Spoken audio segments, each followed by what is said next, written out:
반갑습니다. 한 주간 마음자리 잘 보시면서 진급하는 한 주가 되셨습니까? 마음을 알고 볼 줄 알고 그러면 진급이 되고, 마음을 모르면 진급이 없습니다. 물론 이제 뭘 배우는 것도 진급이고, 또 선업을 쌓는 것도 진급이고, 감사생활하는 것도 다 진급이지만, 우리가 이론상의 자리를 잘 자각해서 이론상을 신앙의 대상과 수행의 표본으로 모시고, 그리고 시간을 보내는 것만큼 바른 진급의 길은 없어요. 그러니까 항상 진급을 염두에 두시고 하루하루를 그렇게 살아가시면 좋겠습니다. 오늘 저희가 함께 공부할 대종사님의 법문 말씀은 정전 제3 수행편 제13장 최초보법입니다. 최초보법 함께 공부하겠습니다. 최초보법은 수신의 요법, 제가의 요법, 그리고 강자약자 진화상 요법, 그리고 지도인으로서 준비할 요법, 이렇게 해가지고 요법 이렇게 해가지고 4가지 요법으로 구성되어 있는 게 최초보법입니다. 대종사님이 제자들과 깨달음을 얻으시고 방언공사 하시고 공부를 어디서 이 최초법을 했다고 알려져 있냐면 이시제각이라는 곳에서 최초법을 설했다고 알려져 있습니다. 이제 최초법을 하나씩 볼 텐데, 이 최초법은 대종사께서 그 당시의 시국을 살펴보시고 이렇게 감상을 정리하신 내용이고, 앞으로 내가 어떠한 회상을 건설해야 될 것인가, 우리가 무엇을 준비해야 될 것인가 라고 하는 그런 대종사님의 포부가 시작되는 그런 기점에 있는 법문들이다, 이렇게 볼 수가 있습니다. 그래서 그 최초의 법어들을 모아놓은 게 최초 법어인데, 먼저 수신의 요법부터 법문을 좀 공부해 보겠습니다. 여러분, 수신 그러면은 수신제가 치국평천하, 이거 안 떠오르세요? 수신제가 치국평천하. 그 다음에 이제 제가 요법이잖아요. 수신제가 치국평천하에서 수신이라고 하는 거가 이제 가장 근본인데, 수신이 안 되면 나머지가 다 안 된다는 거죠. 수신이 되면 나머지도 다 따라온다는 거예요. 수신이라고 하는 거는 이제 뭐냐? 자, 수신을 잘하기 위해서는 어떻게 해야 되느냐? 첫 번째가 시대를 따라 학업에 종사하여 모든 학문을 준비할 것이요, 이렇게 말씀하십니다. 그러니까 그 시대에 그 시대가 요구하는 학문을 소홀히 해서는 안 된다는 말씀이죠. 지금 현재 우리가 살고 있는 지금 이 시대에 지금 이 시대의 학문을 소홀히 하게 되면은 이 시대를 살아갈 수가 없죠. 지금 이제 4차 산업혁명, AI, 그리고 또 환경 문제, 이제 여러 가지 이야기가 있겠지만은, 지금 이 시대에 필요한 지식 습득을 열심히 해야만 이 시대를 잘 살아갈 수가 있어요. 근데 왜 대종사께서 이걸 수신의 요법에 첫 번째로 이걸 넣으셨냐? 우리가 일제의 나라를 빼앗기고 수탈을 경험하고 폭압과 억압 속에서 서름 받는 그런 일제 시대를 보내게 되는데, 그 이유가 뭐겠어요? 그 시대를 빠르게 읽고 그 시대의 지식을 빠르게 습득하지 못해가지고 발생된 거예요. 이게 다 따지고 보면. 우리가 앞으로도 우리나라가 또는 전 세계가 각자가 가진 그곳에서 잘 살아가려면 시대의 변화를 빨리 읽고 시대가 요구하는 학습을 해야 돼요. 여러분도 자녀, 손자들 그 시대가 요구하는 학습을 잘하고 거기에서 인정을 받게 되면 세상에 쓰임이 있고, 이제 그렇지 못하게 되면은 이제 경쟁 사회에서 뒤처지게 돼요. 그래서 일단은 먹고 살아야 되잖아요. 사람이 의식주를 해결해야 되잖아요. 의식주를 해결하려면 시대를 따라 학업에 종사해서 모든 학문을 준비해야 돼요. 이렇게 안 하고는 먹고 살기가 쉽지 않습니다. 네, 그래서 대종사께서는 수신에 있어서 제일 중요한 의식주 해결을 위해서 가장 중요한 기본은 뭐냐? 시대를 따라 학업에 종사해서 모든 학문을 준비하는 게 그 시대의 의식주를 행하고 또 시대를 바르게 읽고 살아가기 위해서 필요한 첫 번째 덕목이다. 그러니까 수신에 있어서 갖춰야 될 첫 번째다 이렇게 말씀하시죠. 동감이 되십니까? 여러분은 지금 이 시대에 학업을 열심히 공부하고 계십니까? 시대가 요구하는 학문을 열심히 보고 계십니까? 나는 나이가 많으니까 필요 없어 이렇게 생각하십니까? 그래도 참 대단하신 게 핸드폰이나 이런 거가 보급돼 가지고 연배가 어느 정도 있는 분들은 이런 걸 못하거나 그럴 줄 알았는데 뭐 금방 다들 적응하셔 가지고 핸드폰 가지고 뭐 못하는 게 다 없으시잖아요. 예. 그리고 그런 거는 우리가 마음의 문을 열면은 그 시대는 다 받아들일 수가 있는데 우리가 마음의 장벽이 있어서 못 받아들이는 것 같아요. 뭐 귀찮음에 빠져 있거나 또는 나는 이 정도 살다 가지 하는 마음에 또 그러거나 또 나는 그런 거 못해 라고 하는 이제 미리 자기 스스로를 그렇게 그 정도로 규정하는 그런 마음들이나 뭐 이렇게 이러한 그 자기가 내면에서 규정하는 그런 마음들 벗어나지 못하는 그러한 마음의 장벽들로 인해서 시대의 학업에 종사해서 모든 학문을 준비하지 못하는 것 같아요. 하지만 마음의 문을 열고 배우려고 하면 누구나 다 자기 삶에 필요한 만큼을 습득하며 살아갈 수가 있습니다. 네. 자, 그리고 두 번째, 이제 두 번째, 세 번째, 네 번째는 내용을 보면은요, 이게 정신수양 사리연구 작업지사예요. 그러니까 사막의 초기 표현이 여기 담겨 있는 거예요. 대종사께서 깨달음 먹고 초기 사막을 이렇게 사막의 교법이 이렇게 정립되기 전에 그 사막의 그 교리의 그 원형 같은 이제 그런 법문이다 이렇게 보시면 될 것 같아요. 첫 번째, 정신을 수양하여 분수 지키는데 안정을 얻을 것이며 희로애락의 경우를 당하여도 정의를 잃지 아니할 것이요 이렇게 말씀하십니다. 자, 정신 수양에서 분수 지키는데 안정을 얻어야 된다. 사람들이 진짜 절대적으로 부족해서 그 인생이 괴로운 게 아니고 상대적으로 부족해서 괴로운 것 같아요. 누구보다 상대적으로 못났고 상대적으로 가난하고 상대적으로 못 배웠고 상대적으로 건강이 안 좋고 그것이 우리를 힘들게 하는 것 같아요. 그래서 분수 지키는데 안정을 얻으라는 거는 뭐냐면 지금 있는 모습을 괴로워하지 않는 거예요. 지금에 있는 모습을 수용하고 받아들이고 여기에서 딱 안주 편안한 마음을 갖는 거예요. 이게 나를 괴롭게 하지 않아요. 지금에 있는 상황이 내 몸이 안 좋아도 그 몸이 안 좋은 걸 수용하고 그 자리에 있고 또는 경제적으로 조금 부족하더라도 그걸로 인해서 내가 마음이 막 너무 불안하고 괴롭고 그러지 않고 그 다음에 내가 조금 그 공부를 좀 많이 못했다 하더라도 그걸로 인해서 막 열등감에 시달리고 그러지 않고 그리고 그 외에 여러 가지 일들을 타인과 비교하지 않고 지금 내가 지은 바대로 내가 지금 살아가고 있다.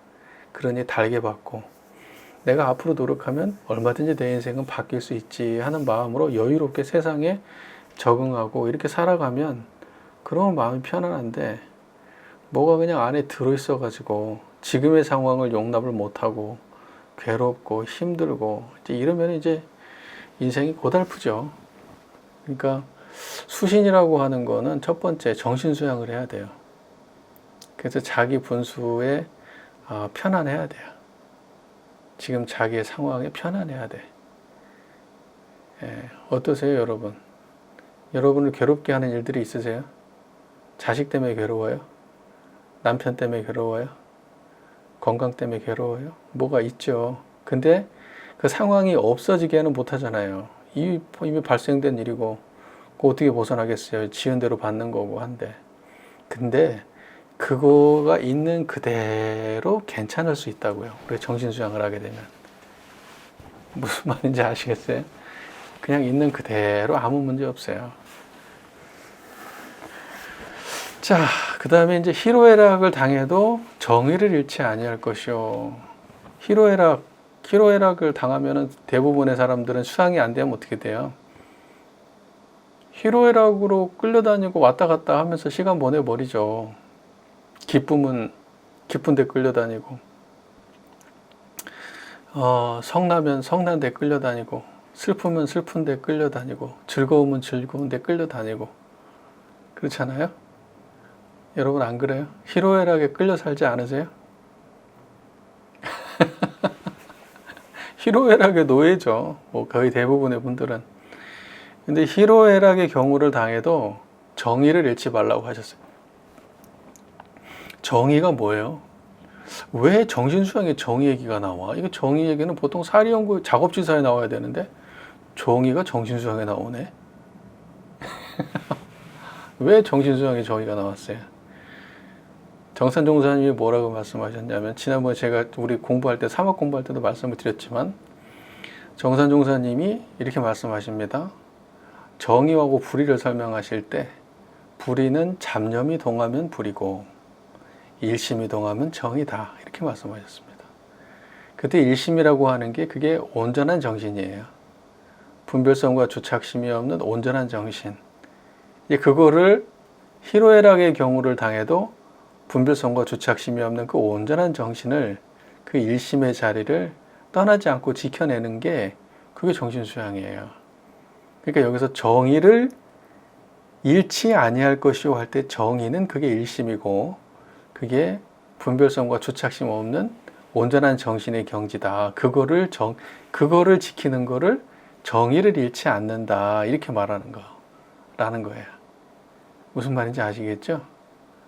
희로애락을 당해가지고 우리가 생각할 때 막 정의 불의 막 이런 차원의 정의 불의가 아니고, 우리의 마음이 원만구족 지공무사한 청정한 그 마음이 희로애락의 경우를 당해도 그 자리를 떠나지 않고 그 자리가 지켜질 때 그게 정의를 잃지 않는 거예요. 그게 정신수양이에요. 동의가 되셔요? 안 되셔요? 동의가 되셔요? 네.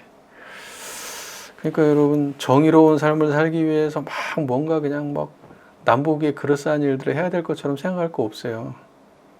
여러분의 인생 살아가는 하루하루를 살다 보면 희로애락 속에 살아가시잖아요. 그 희로애락을 살아가는 모든 순간 속에서 마음이 청정하면 돼요. 그러니까 그게 수신에 있어서 굉장히 중요한 거예요. 수신은 정신수양을 잘해야 돼. 수신이 바르게 된 거죠. 근데 이제 희로애락에 왔다 갔다 하면은 그분은 수양이 안 된 거고, 수양이 안 된 것이면서 수신 공부를 안 하시는 거죠. 이제 그런 인격이면은 누구랑 살아도 문제죠. 어디에서 일해도 문제고, 항상 감정의 노예가 돼가지고 왔다 갔다 하실 거고, 가치관에 끌려다니실 거고, 그리고 편안하고 안락한 생활을 할 수가 없죠. 상황이 좋아도 분별로 흘러다녀요. 그래서 세상의 문제가, 세상이 진짜 문제라서 문제가 아니라, 세상을 아무 문제 없어도 내 마음이 시끄러우면 그게 문제예요. 근데 대부분의 사람들은 이제 그 마음병에 시달리고 살죠. 정신수양 공부를 해야지 건강한 정신이 됩니다. 그 다음에 세 번째, 일과 이치를 연구하여 허위와 사실을 분석하며 시비와 이해를 바르게 판단할 것이요. 이렇게 말씀하셨습니다. 그러면 일과 이치, 그러면 일이라고 하는 것은 인간의 시비 이해, 그리고 이치라고 하는 것은 천조의 대소유무. 그거 우리 공부했어요. 사막 공부할 때. 그죠? 그러니까 일과 이치, 그러면 이거는 사리 이렇게 되는 거잖아요. 일과 이치가 사리를 연구하여 허위와 사실을 분석하며 시비를 바르게 판단할 것이요. 무엇이 허위고 사실이에요? 대소유무와 시비 이해를 일과 이치, 일과 이치를 사리를 잘 연구해서 허위와 사실을 분석하라고 했는데 뭐가 허위고 뭐가 사실이기 때문에 이걸 분석하라는 거예요. 대소유무는 허위예요, 사실이에요. 그러니까 우리가 공부를 하다 보면은 대소유무를 바르게 잘 몰라요. 그래서 사람들이 공부한답시고 진리를 이야기하고 이치에 대해서 얘기할 때 허위를 자꾸 이야기하는 경우가 많아요. 대소유무를 바르게 공부하고 나면 진리가 무엇이 진리에 합당한 말이고 무엇이 진리에 합당하지 않은지를 바르게 판단할 수가 있어요. 근데 대부분의 사람들이 대소유무를 바르게 잘 모르니까, 사리 연구를 안 해가지고 대소유무를 바르게 잘 모르니까 진리에 대해서 허황된 생각들을 많이 해요. 엉뚱한 이야기들을 많이 한단 말입니다. 그러니까 그 바른 진리 이해를 못하고 허위를 사실로 인식하고 살아가는 경우가 많아요. 수행 이치에 대한 연구를 하는 분들 중에서. 이 말이 이해가 되시죠, 여러분? 그러니까 이거를 처음부터 잘 공부를 하셔서 대소유무에 대한 이해가 바르신 분들은 그 누군가가 뭐 진리에 대해서, 교리에 대해서 이런저런 설명을 해도 대소유무에서 크게 벗어나지 않아요. 근데 어떤 분들은 막 상상을 하시는 분들이 있어요. 막 이치가 어쩌고 뭐가 어쩌고 설명을 가만히 들어보면 다 상상이야, 상상. 허위, 사실이 아니고 자기가 만들어낸 상상. 자기가 상상해서 만들어낸 세계 속에 갇혀가지고 그걸 사실로 믿고 공부하시는 분들이 생각보다 많아요. 그러니까 대소유무를 바르게 공부 안 하면 안 돼요. 그 다음에 시비 이해를 바르게 공부하라고 하셨잖아요. 시비 이해는 뭐예요? 옳고 그르고 이롭고 해로운 거. 무엇이 옳은 것인가? 무엇이 그른 것인가? 이거 분간을 잘 못한다니까요. 뭐가 옳고 그른지 분간을 잘 못해요. 뭐가 이롭고 해로운 일인지 분간을 잘 못해요. 뭐가 옳고 그르고 이롭고 해로운지를 분간을 잘 못하니까 요행한 짓을 하다가 또 돈을 날려먹고 삶을 그 정석으로 삶을 살아가지 않고 아주 그냥 편법으로만 인생을 살아가려고 그렇게 잔머리 쓰고 하면서 인생 살아가는 사람들이 많단 말이에요. 그 허위와 사실을 분석하지 못해가지고 그러는 거예요. 인간관계도 그렇고 밖에 나가서 돈 벌고 직장 생활하고 사회생활하는 그런 관계도 그렇고 친구 관계도 그렇고 하다못해 어디 사소한 취미생활 하나를 해도 시비 이해가 바른 사람들은 그 속에서 배움도 있고 모든 것이 다 바르게 원만하게 다 진행이 되는데 그런 게 시비 이해가 바르지 않은 사람들은 항상 어디 가도 갈등을 일으키고 분란이 나요. 가족도 시비 이해를 잘 모르는 사람들이 만나가지고 같이 살게 되면은 가족도 편안할 날이 없어요. 왜 싸워요? 가족들이? 가족이 행복하지 못한 가정이 왜 행복하지 못한 가정? 시비 이해를 모르니까 그런 거예요. 그리고 시비 이해를 모르는 사람들끼리 부딪히니까 그런 거예요. 무슨 말인지 이해가 되죠, 이 말이? 자, 그냥 비근한 예로 누군가하고 여러분이 이렇게 이야기하다가 감정이 상했어요. 근데 감정이 상할 수 있지. 우리가 이야기하다 보면 항상 뜻에 맞진 않잖아요.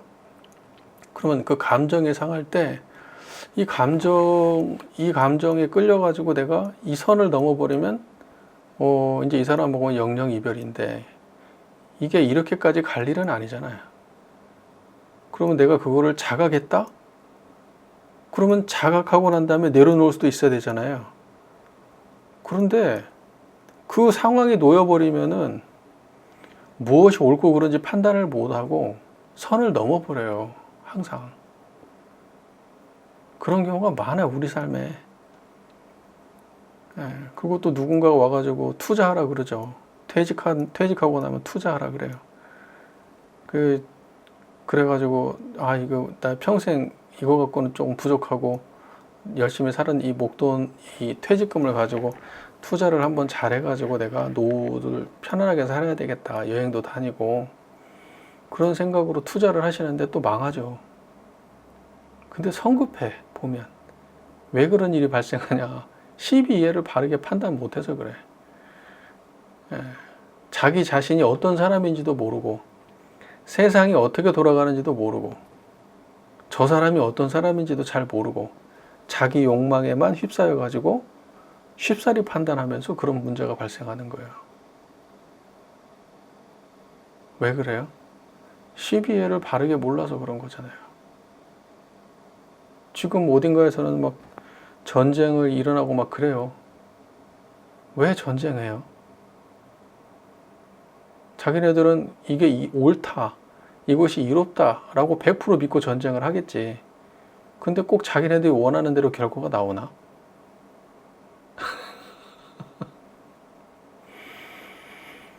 그러게 말이에요. 그러게 일과 이치를 연구하여 허위와 사실을 잘 분석해서 시비이해를 바르게 판단하고 그렇게 살아야, 그런 역량이 있어야 그게 수신의 역량을 갖춘 것이다. 이렇게 볼 수가 있죠. 그러니까 이게 사실은 뭐냐면 3대력의 역량이라고 하는 거가 이 초기 교단에서, 초기 최초 보보에서는 이 수신이라고 이렇게 말씀하시는 거겠죠. 그러니까 수신이 다른 말로 하면 3대력인 거예요. 그렇죠? 네. 그 다음에 네 번째 볼까요? 응용할 때 취사하는 주의심을 놓지 아니하고 지행을 같이 할 것이니라, 이렇게 말씀하셨습니다. 응용한다는 거는 무슨 말인가요? 응용할 때 이게 무슨 말이에요? 육근을 사용할 때 이 말이에요. 응하여 사용할 때, 육근을 볼 때, 들을 때, 말할 때, 생각할 때, 판단할 때, 냄새 맡을 때, 이런 모든 순간 있잖아요. 그게 응용할 때거든요. 육근을 작용하는 모든 순간, 그게 응용할 때. 응용할 때 취사하는 주의심을 놓지 아니하고, 취사하는 주의심이 뭐예요? 취사하는 주의심.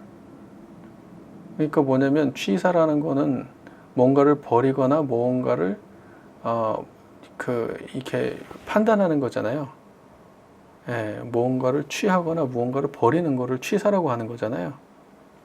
버리고 무언가를 취하고 버리는 걸 취사라고 하잖아요. 그러니까 육근을 작용할 때, 육근을 작용하는 모든 순간이 취사죠. 그 취사하는 모든 순간에 주의심을 놓지 말라고 말씀하셨어요. 취사하는 주의심? 뭘 주의해야 돼요, 여러분은? 뭘 주의해야 돼요? 법신불 이론상을 신앙의 대상과 수행의 표본으로 모시는 걸 주의해야죠. 그걸 주의해야 되잖아요. 여러분 원불교 들어와가지고 원불교 시작부터 끝까지 해야 될 딱 하나를 말한다면 법신불 이론상을 신앙의 대상과 수행의 표본으로 모시는 걸 주의하는 일이에요. 육근을 작용하는 모든 순간에. 이게 사실은 어찌 보면 전부인데 사람들이 이거를 가볍게 생각하고 별거 아닌 것처럼 생각하는 것 같은데 이게 다예요. 여러분 오늘 아침부터 일어나가지고 일도 하시고 밥도 먹고 친구들하고 아시는 지인들하고 이야기도 나누셨을 거고, 그리고 지금 오늘 공부 모임도 준비하셔가지고 들어오셨을 거고 하는 그런 하루가 있었을 거잖아요. 그 하루 중에서 평안한 부분도 있었겠지만 불편한 부분도 있었을 거고, 이렇게 했었어야 되는데 저렇게 한 경우도 있었을 거고, 그럴 거 아니에요. 그러니까 그 모든 순간이 육근을 작용하는 순간들이 하루가 빼놓지 않고 다 지금 이 순간도 육근을 작용하는 순간이니까 지금도 여기 지금 응용하고 있는 순간이거든요. 예. 그러니까 지금 응용하고 있는 이 순간에 취사하는 주의심을 놓지 말아야 돼요. 지금 볼 때 보는 이 자리를 놓치지 말아야 돼. 들을 때 듣는 이 자리를 놓치지 말아야 된다니까요. 이걸 놓치고 무슨 공부가 있을 거고 무슨 신앙이 있을 거예요. 예. 그러니까 취사하는 주의심을 놓지 아니하고 지행을 같이 할 것이니라. 지는 아는 거고 행은 실천하는 거죠. 그러니까 암과 행, 지행을 같이 한다. 그러니까 알 때도 취사하는 주의심을 놓지 말아야 되고 또 뭔가를 행할 때도 취사하는 주의심을 놓지 말아야 돼. 무슨 말인지 아시겠죠? 예, 누군가를 대하고 누군가를 대화하는 모든 순간에 이거 이렇게 해야 되나 저렇게 해야 되나 이게 맞나 저게 틀리나 하는 그런 모든 순간에 항상 취사하는 주의심을 놓지 말아야죠. 청정한 이 자리. 청정한 이 일원상의 자리 놓지 말아야죠. 그걸 놓지 않으면서 또 뭘 해야 되느냐? 육근을 작용해야죠. 행을 해야 되죠. 내가 이건 해야 되겠다, 이건 말아야 되겠다라고 하는 행을 한다고 할 때 그럼 그때도 어떻게 해야 되냐? 취사하는 주의심을 놓지 아니하고 무슨 말인지 이해되시죠? 그러니까 지행을 그 암과 행동을 하는 모든 순간에 취사하는 주의심을 놓지 말아야 된단 말이에요. 취사하는 주의심 이거 해결이 되셔야 되는데 청정하세요? 지금도 취사하는 주의심이 드러나 있어요? 이제 이게 드러나지 않으면 이게 말뿐이에요. 말로 하는 공부는 그 공부 아니에요.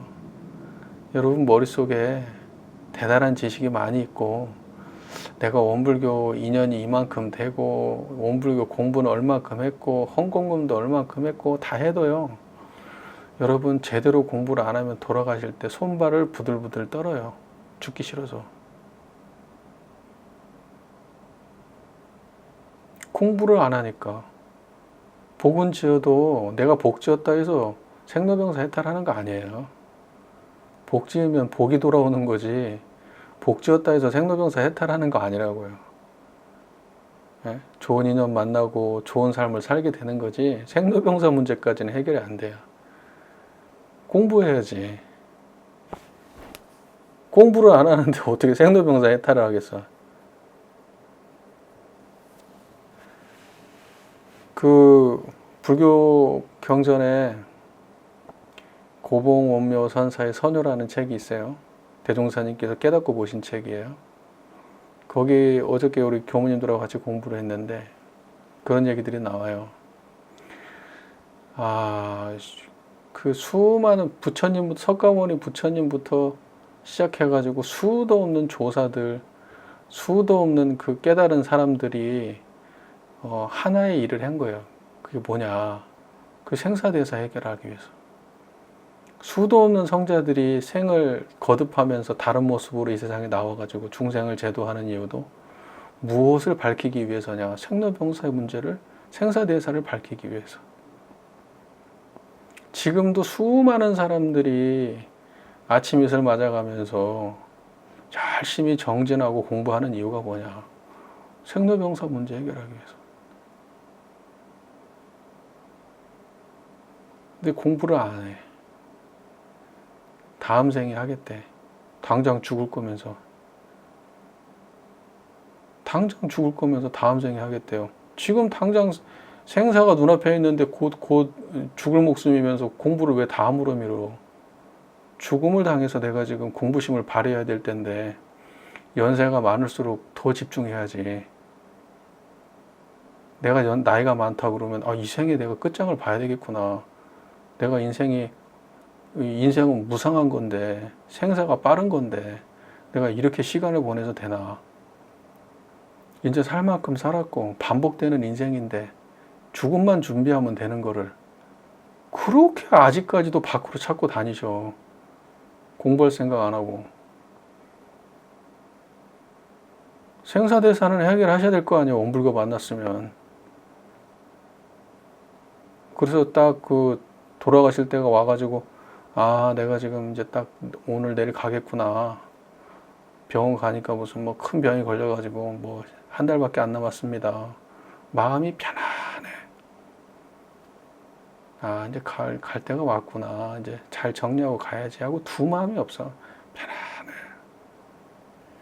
근데 이제 맨날 입으로만 막 아이고 언제 가냐 언제 가냐 그러놓고 감기 하나만 걸려도 난리가 나지. 그냥 막 자식들이 안 되돌아본다고 화가 나고 그냥 아주.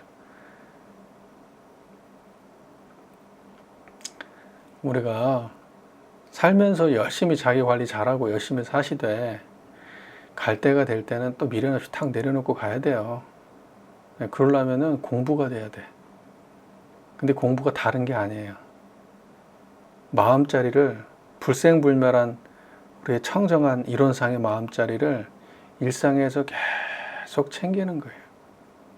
지행을 행할 때마다 알물 행할 때 무언가를 배우고 무언가를 알고 무언가를 또 실천하고 몸으로 무언가를 행하는 순간순간이 모두 취사하는 주의심을 떠나지 않아야 돼요. 이제 그런 게 쌓여야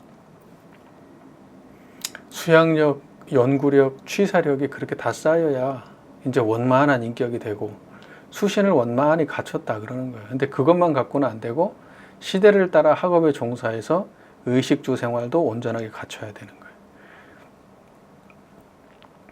무슨 말인지 이해가 되시죠? 네.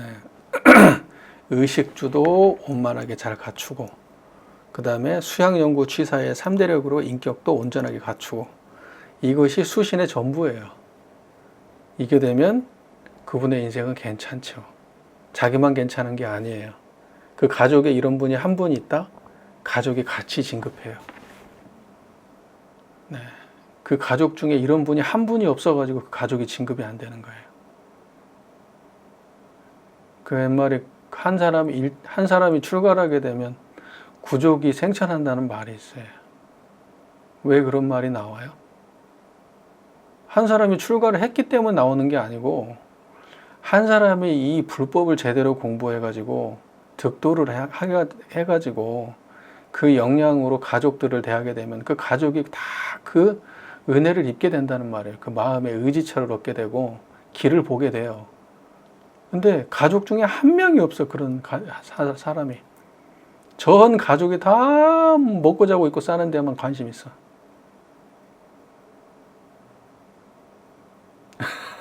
수양이 뭔지, 연구가 뭔지, 취사가 뭔지 이런 건 하나도 관심이 없어. 그냥 그 시대가 주어진 그냥 열심히 학문 공부해서 의식주 생활 그냥 먹고 사는 것만 관심 있어. 그러면 수신이 끝난 줄 알아요. 부모님도 그거 말고는 생각을 안 해. 자식을 향해서. 그게 수신이 끝난 줄 알아. 학교 맨날 그러니까 공부 얘기만 하는 거야. 그 아이의 인격에 대한 이야기는 하질 않아. 우리가 우리의 인격이 성장해 가야 되는 그러한 그 방향에 대해서는 이야기를 하질 않아. 아무도 집안에서 그런 이야기를 나눌 수 있는 사람이 없어. 수준이. 그냥 다 그냥 뭐 의식주. 맛있는 거 먹고 좋은 집, 좋은 차, 좋은 데 놀러 가고 뭐 좋은 옷 입고 그거 말고는 없어. 그러니까 그 집안 수준이 그렇게 될 수밖에 없는 거예요. 진급이 안 돼. 여러분들 여기서 공부 열심히 공부 끝나고 나셔서 여러분이 가족을 위해서 열심히 기도도 하고 잘 되기를 바라시죠. 그러면 여러분이 훌륭해지세요. 여러분이 훌륭해지면요, 여러분의 그 훌륭함을 따라서 가족이 다 잘 풀려요. 그리고 가족들의 길이 보여요. 내가 어떤 도움을 줘야 될지, 가족들에게.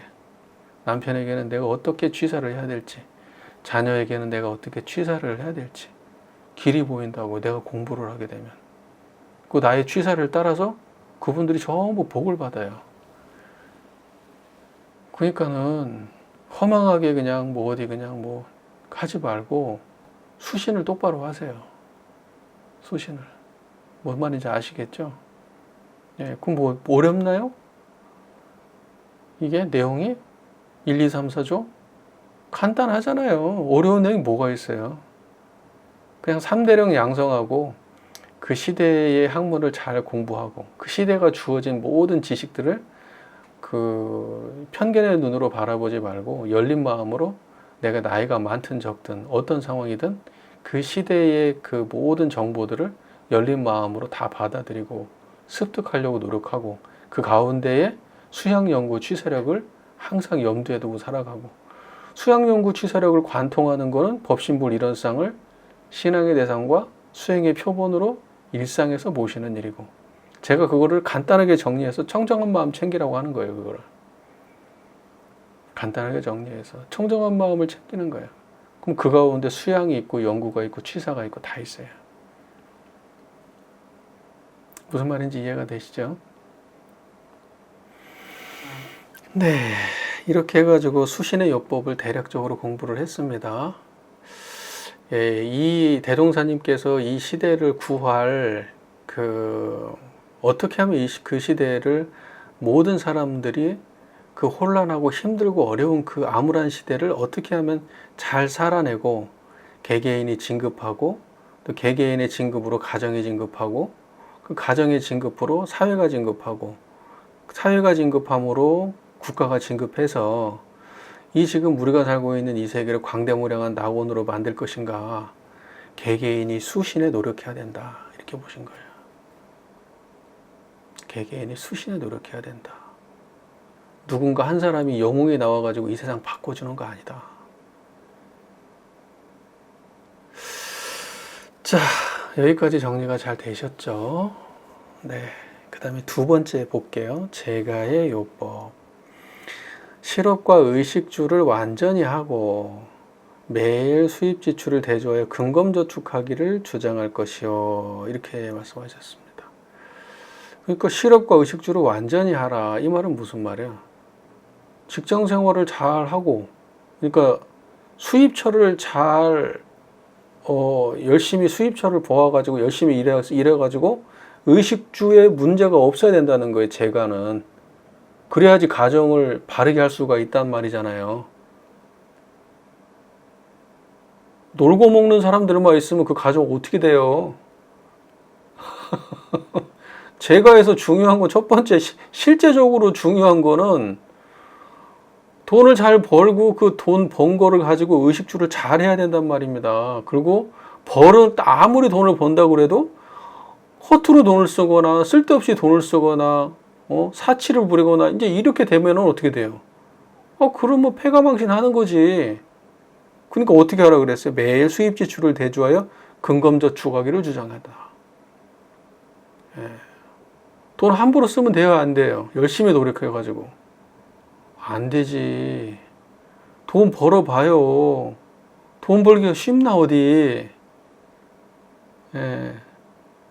저는 이제 출가를 해가지고, 저는 월급도 안 받고 용금 받고 사는 사람인데, 우리 용금이라고 하거든요, 교무들은. 용돈. 예, 용돈 받고 살려. 월급을 받는 게 아니야. 아무리 원불교, 연차가 오래돼도 많이 못 받아. 또 그게 교당마다 또 달라. 교당마다. 여유가 있으면 조금 더, 여유가 없으면 작은 교당 같으면 또, 그러니까 우리는 용금이라고 하지, 그게. 예, 월급이라고 안 하거든요. 근데 월급 받으면서 직장 생활 하시는 분들 보면은 진짜 성실해야 되잖아요. 그 시간 맞춰가지고 그 긴 시간을 가가지고 매일 똑같은 시간에 출퇴근을 해야 되고, 보기 싫은 사람 있으면 보기 싫은 사람 얼굴을 매일 봐야 되고, 하기 싫은 일이 있으면 하기 싫은 일을 해야 되고, 그리고 그걸 평가하고 누군가가 또 잘했네 잘못했네 하고 있고, 그 안에서 또 진급을 해야 되는데 또 못하게 되면 또 사람 눈치 보이고, 그런 인생을, 그렇게 경쟁적 인생을 수십 년을 보내시잖아요. 근데 그렇게 열심히 돈을 벌어가지고 돈을 허투루 쓰면 되겠어요. 근데 그렇게 허망하게 허투루 쓰는 사람들도 있더라고. 퇴직도 하기 전에 그 퇴직금, 아직 퇴직도 하기 전에 퇴직금을 땡겨가지고 팔랑 뛰어가지고 투자를 해가지고 말아먹고 하시는 그런 어리석고 철없는 사람들도 있어요. 많이. 예, 그리고 평생을 공직자로 살았으면서 나중에는 아이고 사업이라는 거 쥐뿔도 모르는데 사람 믿고 투자해가지고 쪽박 차시는 경우도 얼마나 많아요. 예, 그 서울 자가의 뭐 대기업 다니는 김 부장 이야기 뭐 그거 있잖아요. 여러분 보셨어요 그거? 유승용 주인공으로 나오는 거? 예, 대기업 다녔잖아요.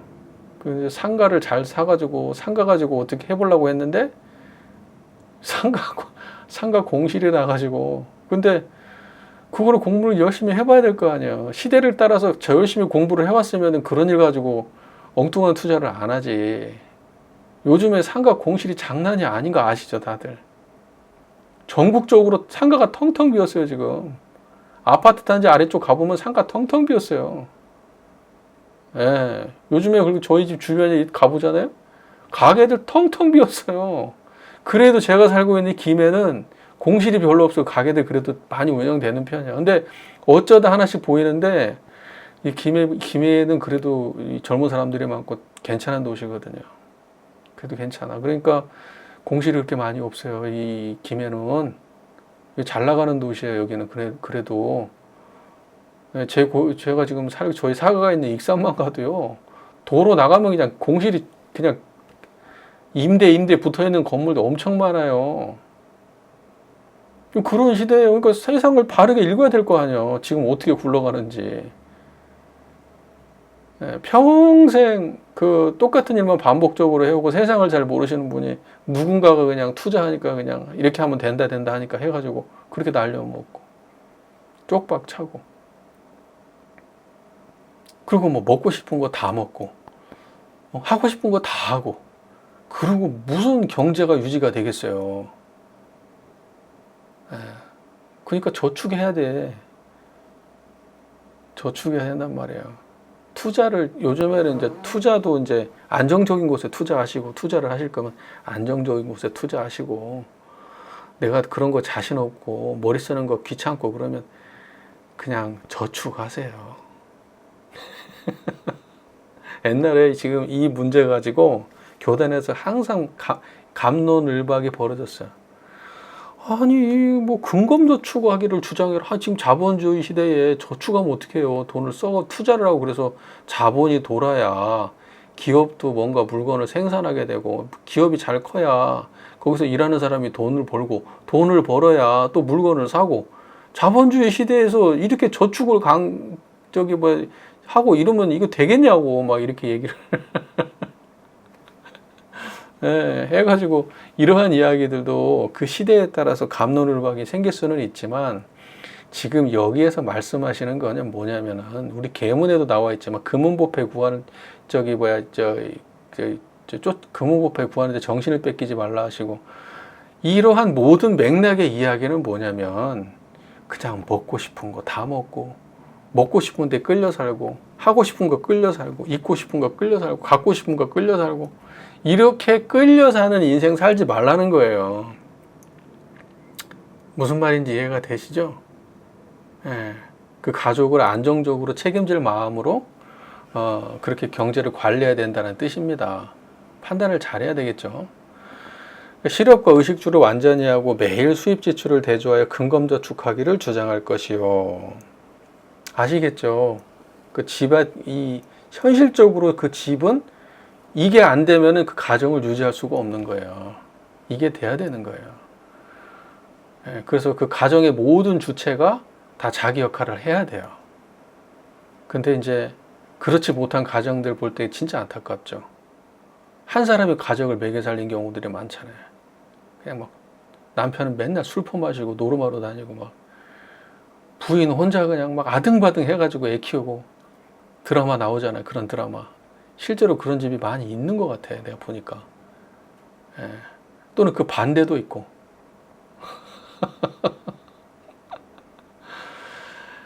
자, 의도를 잘 파악하셔야 돼요. 의도를. 제가 해서 중요한 거는 뭐냐. 그 가정의 경제다.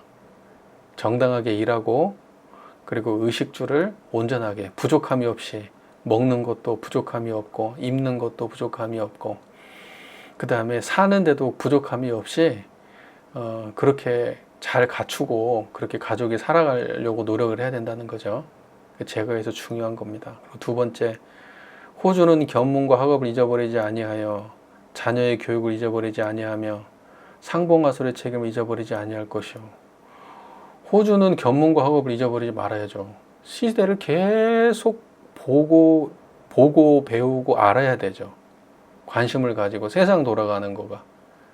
예, 계속 그런 걸 하지 않으면은 세상 돌아가는 거를 잘 모르면 그러면 이제 낙오자가 되는 거예요. 그 세상에서 엉뚱한 짓을 하게 되는 거고 시대에 떨어지는 행위를 하게 되는 거예요.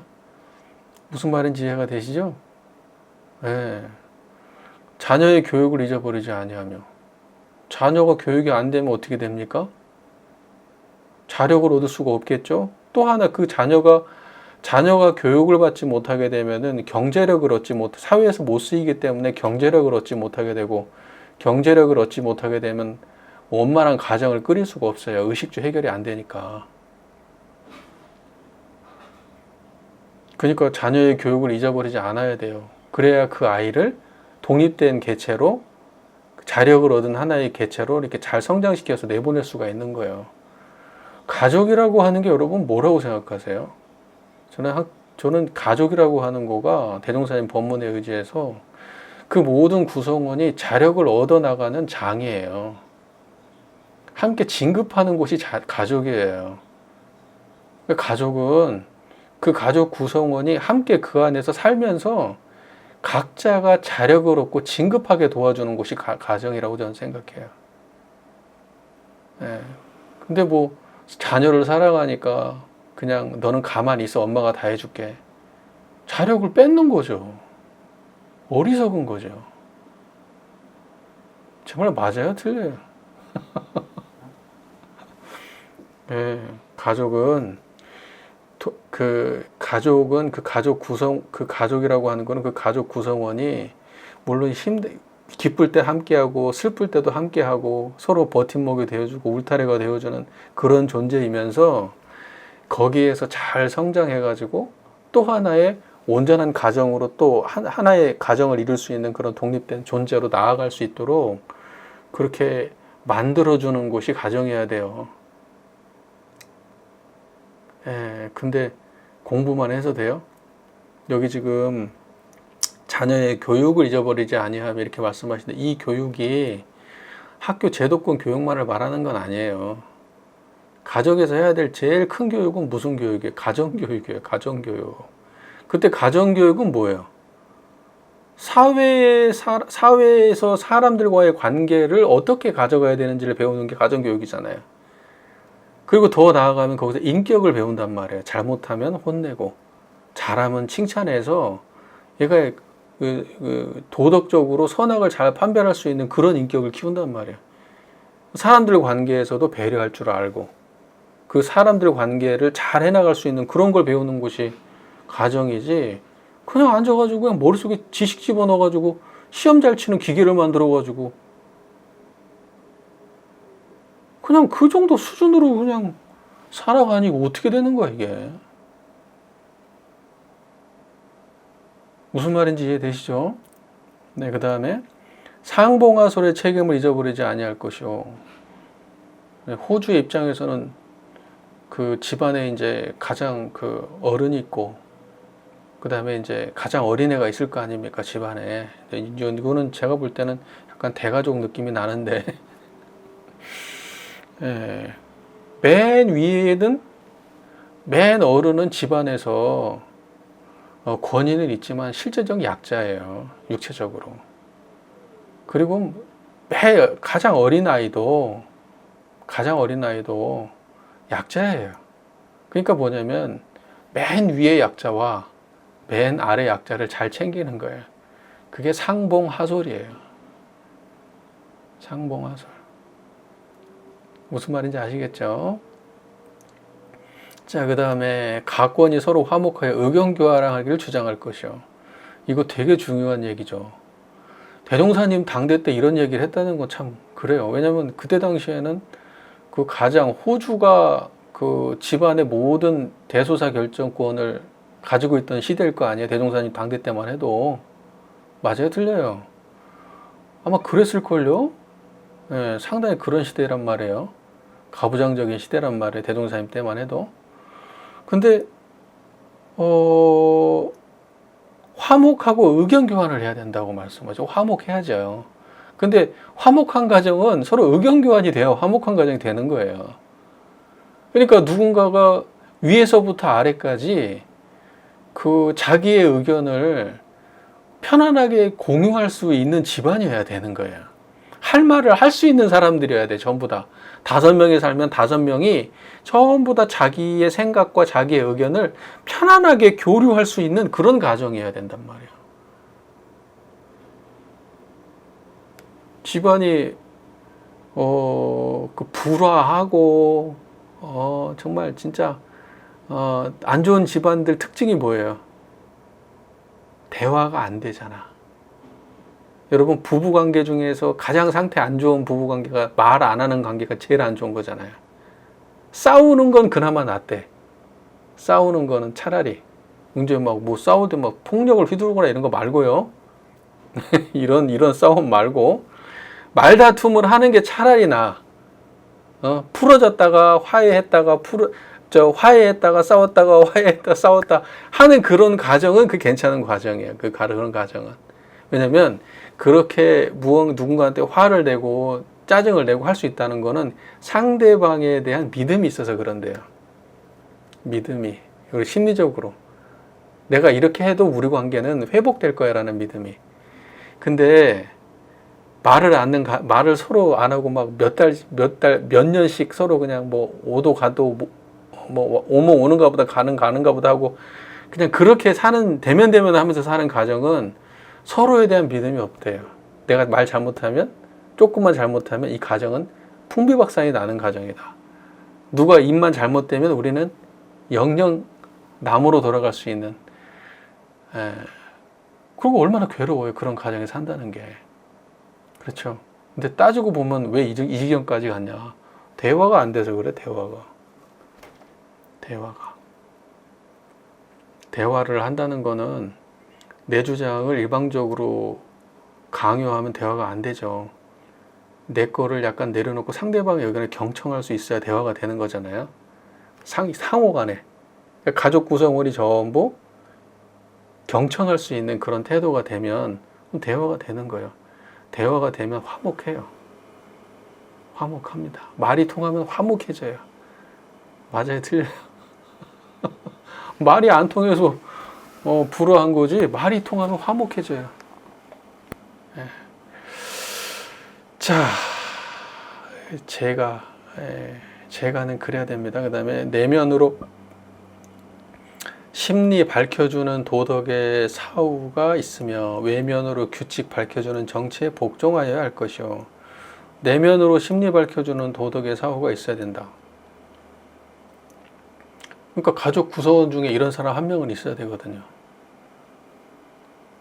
그러니까 사후라는 게 뭐예요? 스승과 벗이라는 뜻이잖아요. 친구, 그리고 스승이 있어야 된다는 거잖아요. 근데 가족 구성원 중에 누군가가 이런 역할을 해줄 수 있는 사람이 있으면 얼마나 좋아요. 그러니까 내가 내면적으로 내 생각이나 나의 감정이나 판단의 문제를 누군가한테 상의를 하게 되면 그거를 환히 밝혀주고 그거를 해소해주고 더 좋은 길로 안내해줄 수 있는 그런 스승, 또 내가 고민이 있으면 들어주고 충고해줄 수 있는 친구. 근데 이게 가족 구성원 중에 이런 인격이 하나는 있어야 된단 말이에요. 최소한 가족 중에 없으면은 실제로 밖에서 있어야 돼.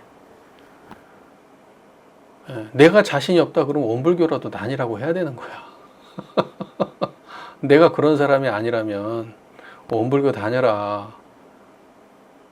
사람이라고 하는 것이 입으로만 먹고 사는 게 다가 아니다.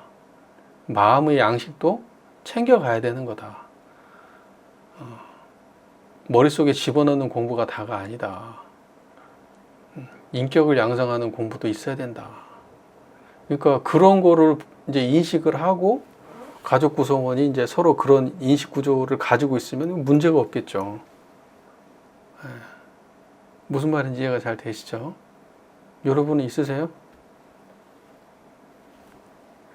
내면으로 심리 밝혀주는 도덕의 사후가 있어요? 그게 있어야 그게 원만한 가정이라는 거예요. 그게 있는 가정이어야 원만한 가정이에요. 이런 데서부터 이제 완전히 빵꾸가 나는 거지. 먹고 사는 건 괜찮은데 화목하지 않다거나 또는 도덕을 밝혀주는 사람이 없다거나 구멍이 나기 시작하는 거예요. 이제 구멍이. 그 다음에 이제 외면으로 규칙 밝혀주는 정치에 복종하니까 위법적인 짓을 하지 말고 살아야 되겠죠. 가족들이. 범죄를 가족이 함께 모의하는 그런 가족도 있더라고요. 보니까. 가족이 다 같이 작당해가지고 범죄 집단인 그런 경우도 있더라고요. 자, 5번째, 과거와 현재 모든 가정이 어떠한 희망과 어떠한 방법으로 안락한 가정이 되었으며 실패한 가정이 되었는가 참조하기를 주의할 것이니라. 네, 그러니까 이제 배우라는 거죠. 가정을 잘 돌아보면 실패한 가정과 성공한 가정이 있는데 성공한 가정은 성공한 이유가 있을 거고 실패한 가정은 실패한 이유가 있을 것이다. 그러니 가정을 바르게 잘 다스리고 훌륭한 가정을 만들기 위해서는 주변을 잘 돌아봐서 성공한 가정과 그렇지 못한 가정을 잘 공부해서 우리 가정의 배움을 삼아야 된다. 이렇게 말씀하시죠. 법문 참 원만하죠. 그러니까 가정이 이 사회에서 가장 그 작은 구성원이 가정 아니에요? 가장 근본적 구성원이 가정이잖아요. 근데 그 가정에서 모든 문제가 발생하더라고요. 열등감도 가정에서 키워져. 그 다음에 그 자신감도 가정에서 키워져. 그 다음에 그 인격도 가정에서 키워져. 사회생활하는 그런 것도 가정에서 배워져. 가장 오래 보고 가장 가까운 사람들 속에서 가장 괴롭고 가장 행복하고 그래요. 그러니까 가정이 원만하면 훌륭한 가정들이 세상 곳곳에 많으면 광대무량한 낙원색이요, 그게. 근데 이러한 가정을 만들기 위해서는 수신된 사람이 있어야 된단 말이에요. 수신된 사람이. 자, 이러한 마음으로, 공부하는 마음으로 제가를 생각해 보셨으면 좋겠어요. 여러분 가정을. 그리고 3번째, 강자약자 진화상 요법을 보겠습니다. 강약의 대지를 들어 말하면 무슨 일을 물론하고 이기는 것은 강이요 지는 것은 약이라. 강자는 약자로 인하여 강의 목적을 달하고 약자는 강자로 인하여 강을 얻는 고로 서로 의지하고 서로 바탕하여 친불친이 있나니라. 이기는 것은 강이고 지는 것은 약인데 강자와 약자는 서로 떨어져 있는 존재가 아니고 누군가가 강자라면 그 강자는 약자로 인해서 강자가 된 것이고 그 다음에 약자가 강자가 된다고 하는 것은 그것도 약자가 강자로 인해서 강자가 되는 것이니까 강자하고 약자는 서로 무관한 관계가 아니라 서로 돕고 서로 진화하는 관계가 되어야 된다. 이런 뜻이죠.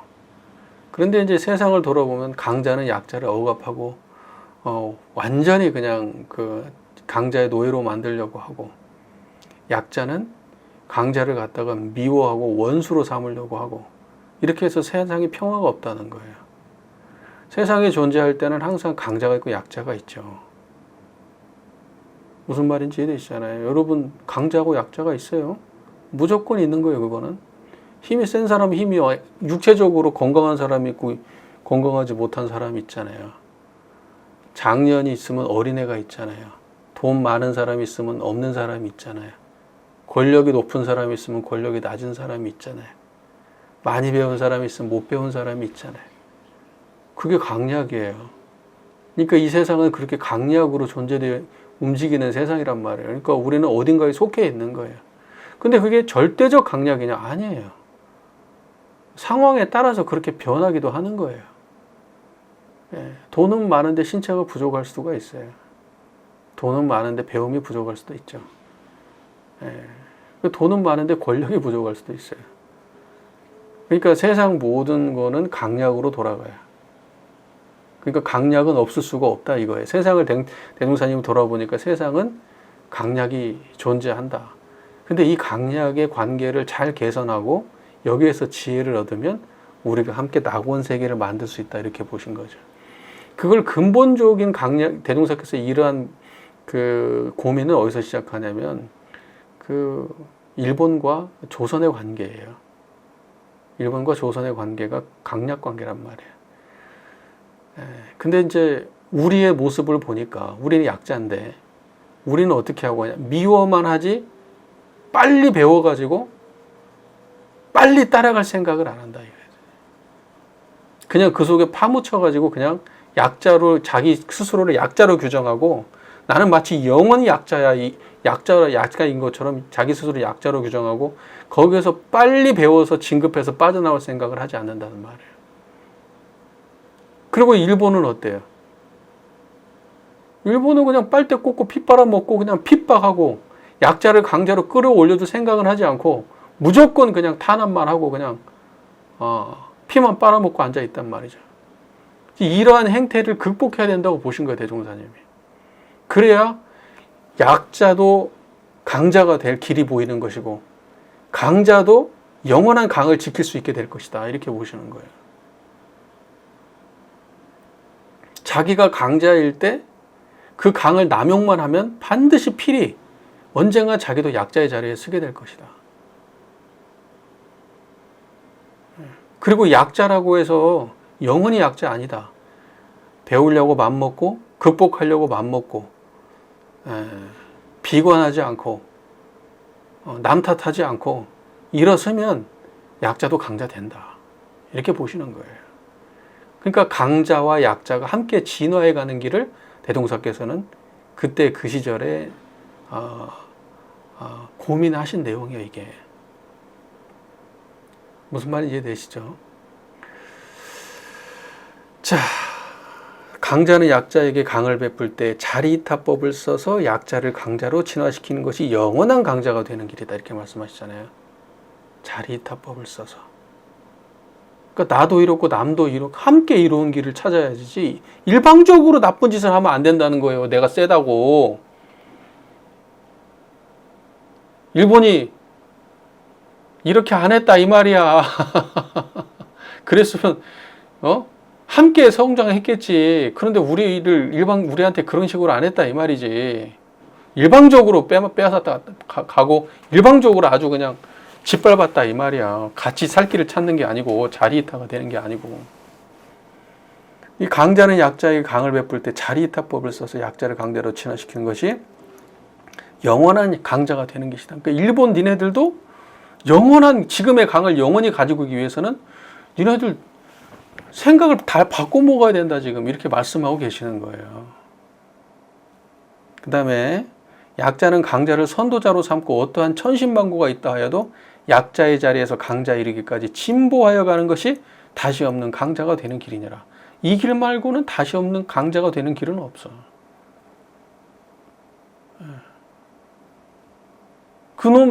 걔네들을 미워만 할 게 아니라 걔네들이 그렇게 성장해가지고 어마어마한 국력을 갖게 된 거에 대해서 공부해가지고 배워서 따라가. 넘어서 도대체 그거 말고는 다른 길이 어디가 있냐는 거예요. 그거 말고 다른 길은 없어. 천신만고를 감내해야만 하는 거야. 이렇게 말씀하셔요. 그냥 요행을 바라고 이런 식으로 되는 게 아니야. 천신만고를 감내해야 되는 거야. 강자가 되려면. 강자가 강자 노릇을 할 때 어찌하면 이 강이 영원한 강이 되고 어찌하면 이 강이 변화의 약이 되는 것인지 생각 없이 다만 자리타해에만 그치고 보면 자리타해 나는 이로운데 타인은 해로운 짓거리를 한다는 거죠. 그렇게만 되고 보면 아무리 강자라도 약자가 되고 마는 것이요. 그러한 사람은 반드시 약자가 된다.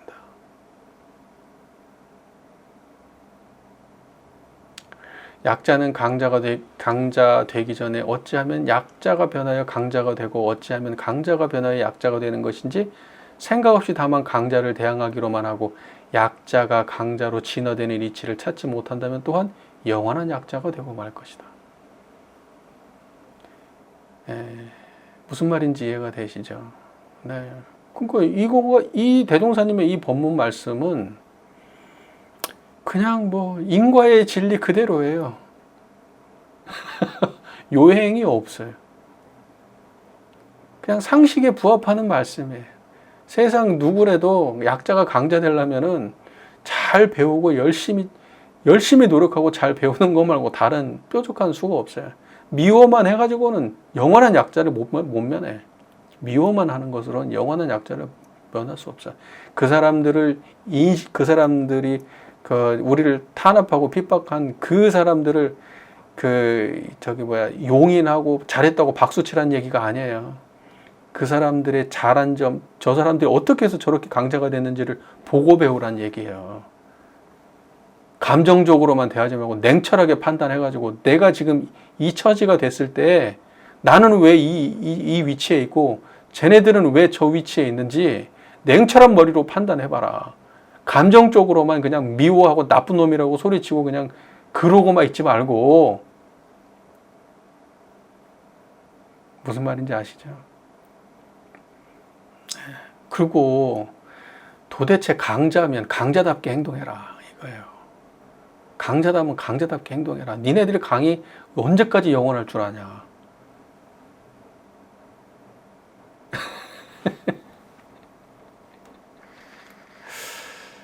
이거 지도인으로서 준비할 요법 볼까요? 1. 지도받는 사람 이상의 지식을 가질 것이요. 이 지도인이라면 지식이 그 분야에서 지도받는 사람 이상의 지식을 가져야지 지도인이 되는 거는 이거는 기본 덕목이겠죠. 네, 이건 기본 덕목이에요. 네, 그 다음에 지도받는 사람에게 신용을 잃지 말 것이요. 신용을 잃으면 그 지도인이 될 수가 없습니다. 네, 그리고 지도받는 사람에게 사리를 취하지 말 것이요. 네, 지도받는 사람에게 삥 뜯으면 안 돼요. 속여가지고. 그리고 네 번째, 일을 당할 때마다 지행을 대조할 것이니라. 참 이 마지막 부분이 참 저는 지도인의 덕목에서 정말 그 중요한 부분처럼 저는 느껴지는데, 자기 스스로를 반성을 안 해요. 이 지도인이 되면요. 그러니까 이게 자기 스스로 내면 항상 반성해야 되거든요. 내가 지금 아는 것과 내 행동하는 것이 내가 어떤 일을 지낼 때마다 계속해서 이것이 맞는가? 잘못됐는가?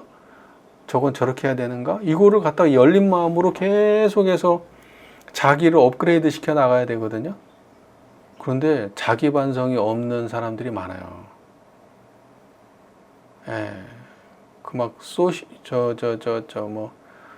자기애적 인격장애 있잖아요.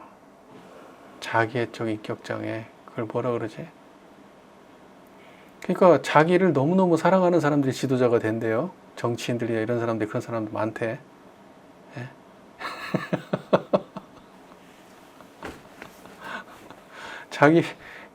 그리고 이제 누군가가 이렇게 무언가 이렇게 여러 이야기를 하게 되면 그걸 잘 판단하고 이렇게 대조해보고 내가 잘못한 것이 없는가 이렇게 성찰해보고 하는데, 자기 성찰을 못하는 사람들, 고집으로 그냥 막 자기 권위로 이렇게 해가지고 이렇게 하는 사람들이 과거의 지도자형이었거든요. 과거에는. 과거 지도자들이 원만하지 않아요. 절대. 제가 볼 때는. 근데 앞으로는 그런 사람들이 지도자 안 됩니다.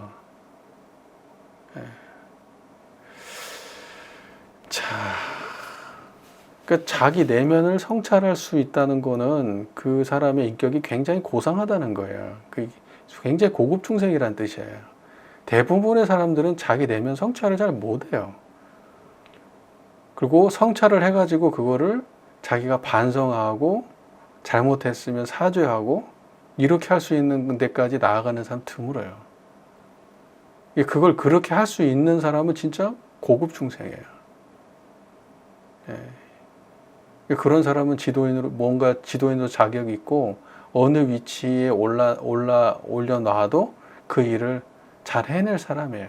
이런 태도를 가진 사람, 자기 성찰의 태도를 가진 사람. 여러분은 어떠십니까?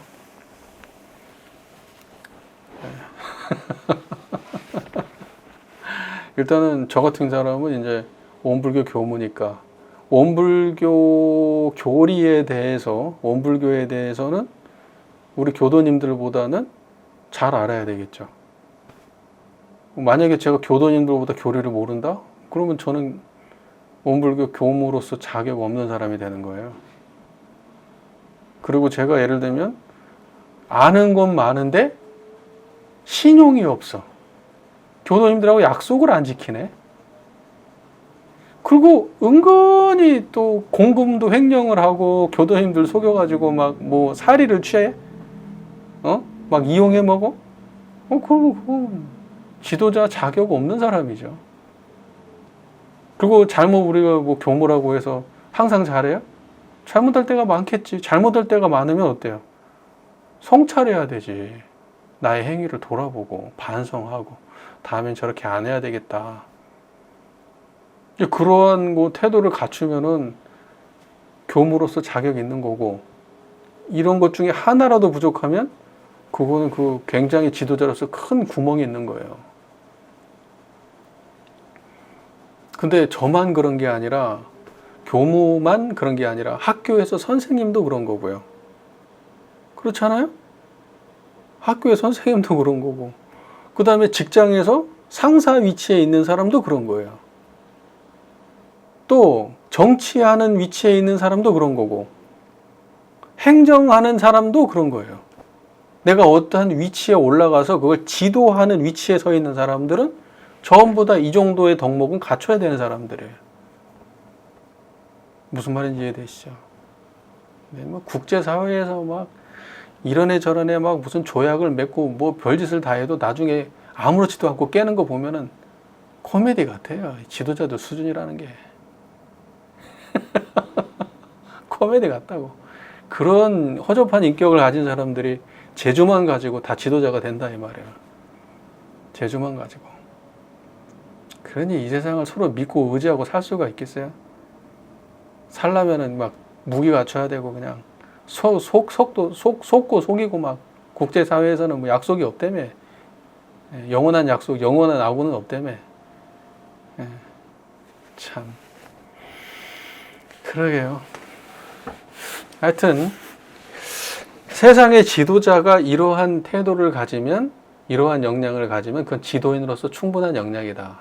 그러나 이 지도인의 요법에서 부족한 인격이면 그러면 그거는 지도인의 자격이 없다. 저는 그렇게 봐요. 이건 굉장히 중요한 기준이라고 봐요. 우리가 여러분이 앞으로 뭐 선거를 앞으로도 하실 거잖아요. 선거를 하실 때도 이러한 기준을 가지고 보세요. 그리고 여러분 누군가 어떤 사회에 속해가지고 사회, 그 조그마한 사회라도 그 안에서 회장을 뽑을 거 아니에요. 친목회 회장 뭐 이런 거, 동창회 회장. 서로 안 하려고 해서 그런데 하려고 한다면 이런 기준을 가지고 보시라 이 말이에요. 무슨 말인지 아시겠죠? 그리고 교무들을 대할 때도 이런 기준을 가지고 보시되, 이런 기준에 어긋남이 없는데 내가 그 사람이 싫다 그러면 자기 인격을 돌아보세요.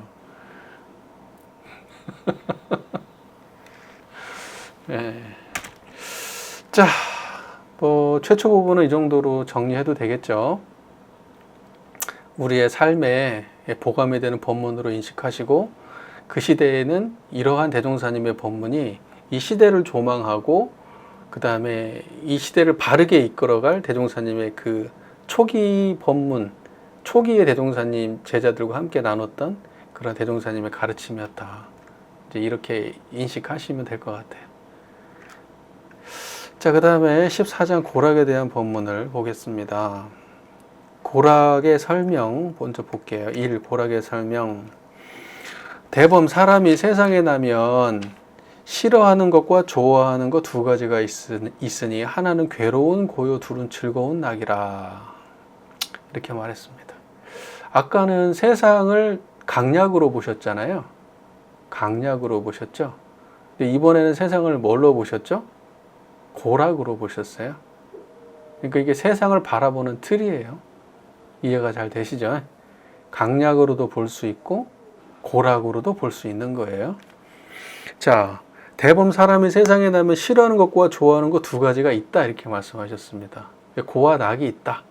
맞습니까? 고락 속에 왔다 갔다 하죠. 여러분은 인간 세상을 살아가는데 인간 세상의 특징은 고락이 상반, 고와 낙이 왔다 갔다 한다 이 말이에요. 고가 있으면 낙도 있고 낙이 있으면 고가 있는 게 그 인간 세상이라는 거예요. 영원한 고와 영원한 낙이 없어요. 영원한 고는 인간 세상이 아니고 지옥이라 그래요. 영원한 낙은 저기 천도라 그러지. 그 천도, 인도, 수라, 축생, 악이, 지옥이 있잖아요. 그 저 천도는 낙이 진진한데고 저기 그 악도는 고가 그냥 막 고통 속에 빠져 있는데 그런 거예요. 이거는 고통 속에 빠져서 진급 못하고 천도에 있는 사람은 행복 속에 빠져서 진급 못해. 그래서 인간 세상이 제일 좋다는 거예요. 공부하기는. 고락이 왔다 갔다 하니까. 여러분 얼마나 복 많아요. 천국 가는 거 꿈꾸지 마세요. 천국 가면 진급 못해요. 천국에 가면은 천국에 갇혀가지고 진급 못하니까 아이고 천국 가야지. 그런 거 꿈꾸지 마세요. 기독교 분들은 천국 가려고 하시잖아요. 거기 가면은 젖과 꿀이 흐르는 뭐 그게 이제 얼마나 그러니까 막 세상 뭐 먹을 것이 부족함이 없다는 거 아니에요? 네. 그리고 뭐 자기가 원하는 건 뭐 다 가지고 뭐. 근데 그런 천국 가도 여러분 이 세상에 맺힌 원수를 만나요.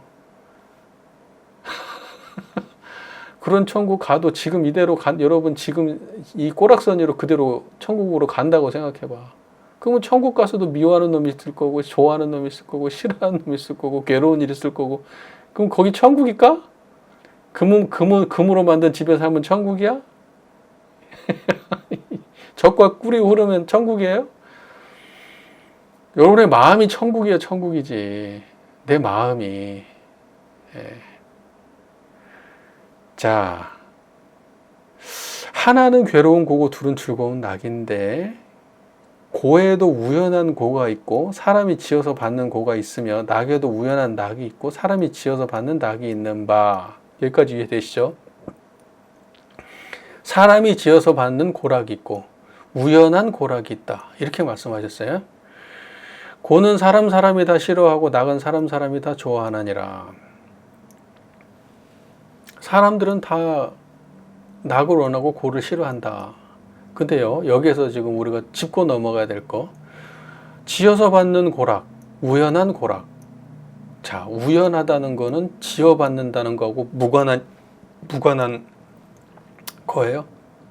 그러니까 우연이라는 게 세상의 인과의 세계에서 우연이라는 게 있어요, 없어요?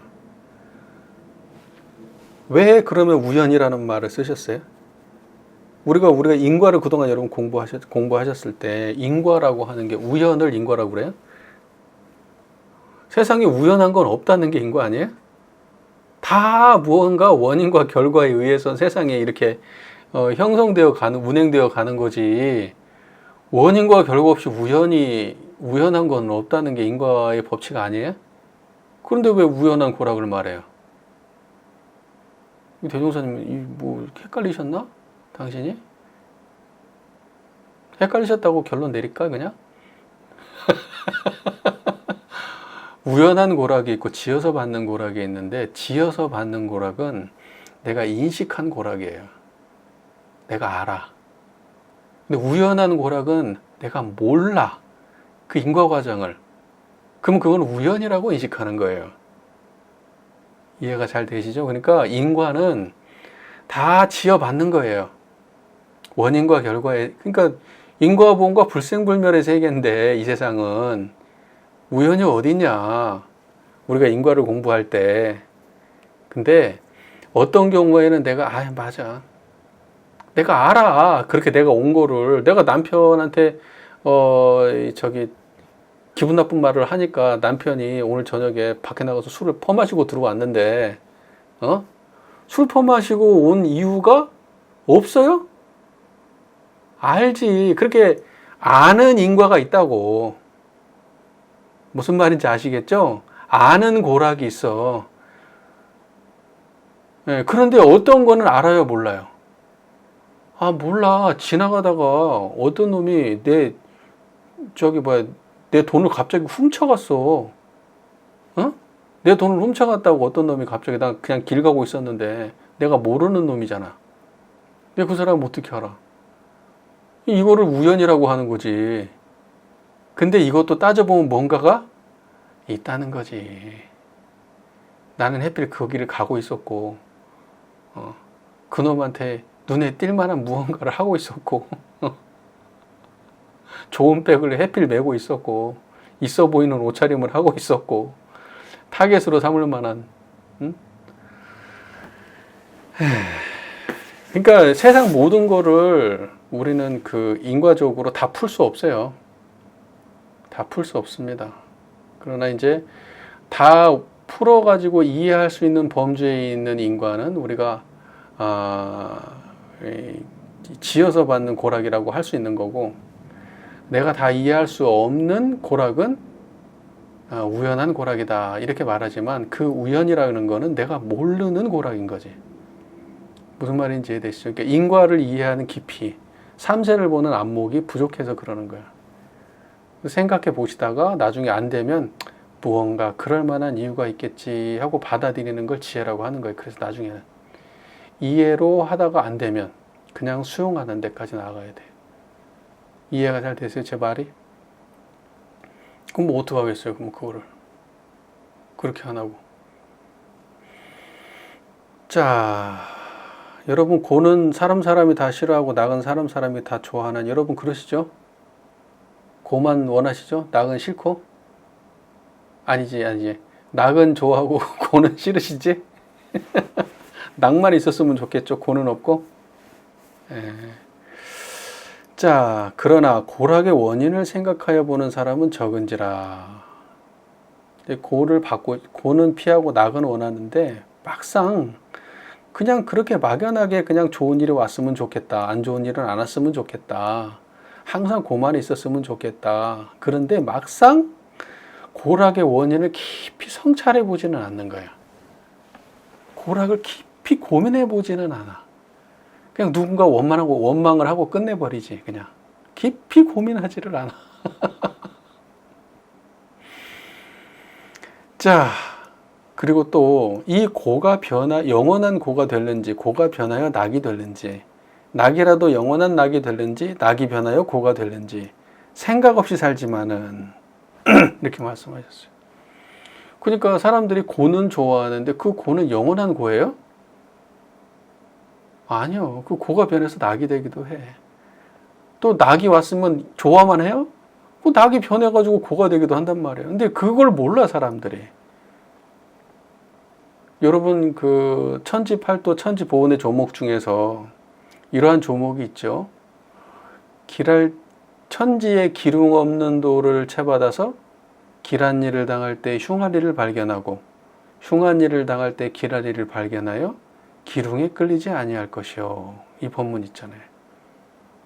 그러니까 세상에 고가 닥치면 고에 끌리지 말고, 낙에 닥쳐도 낙에 끌리지 말아서, 고가 오면은 낙이 올 줄을 알고, 낙이 오면은 고가 올 줄을 알아서 고락에 끌리지 않아야 될 거 아니에요.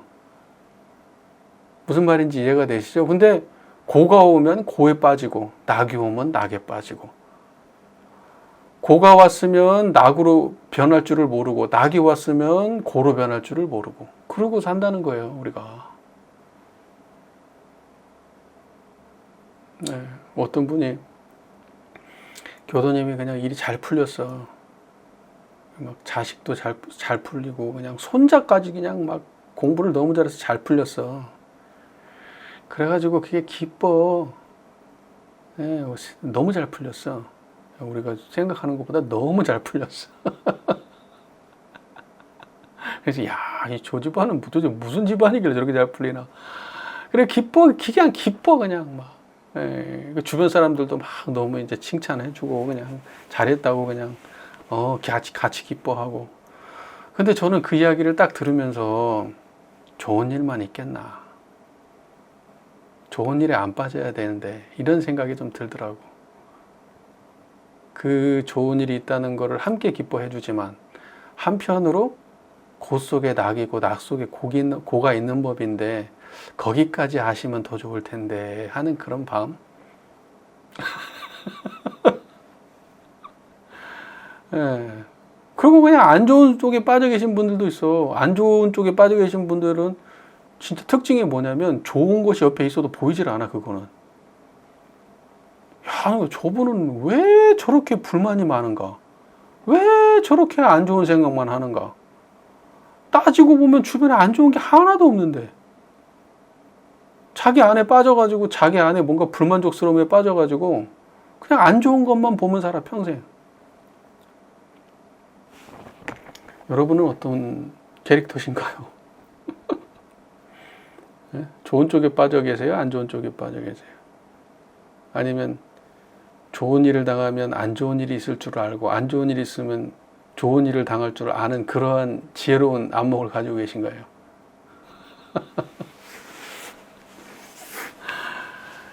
자, 그 생각 없이 산다 이 말이에요. 그래서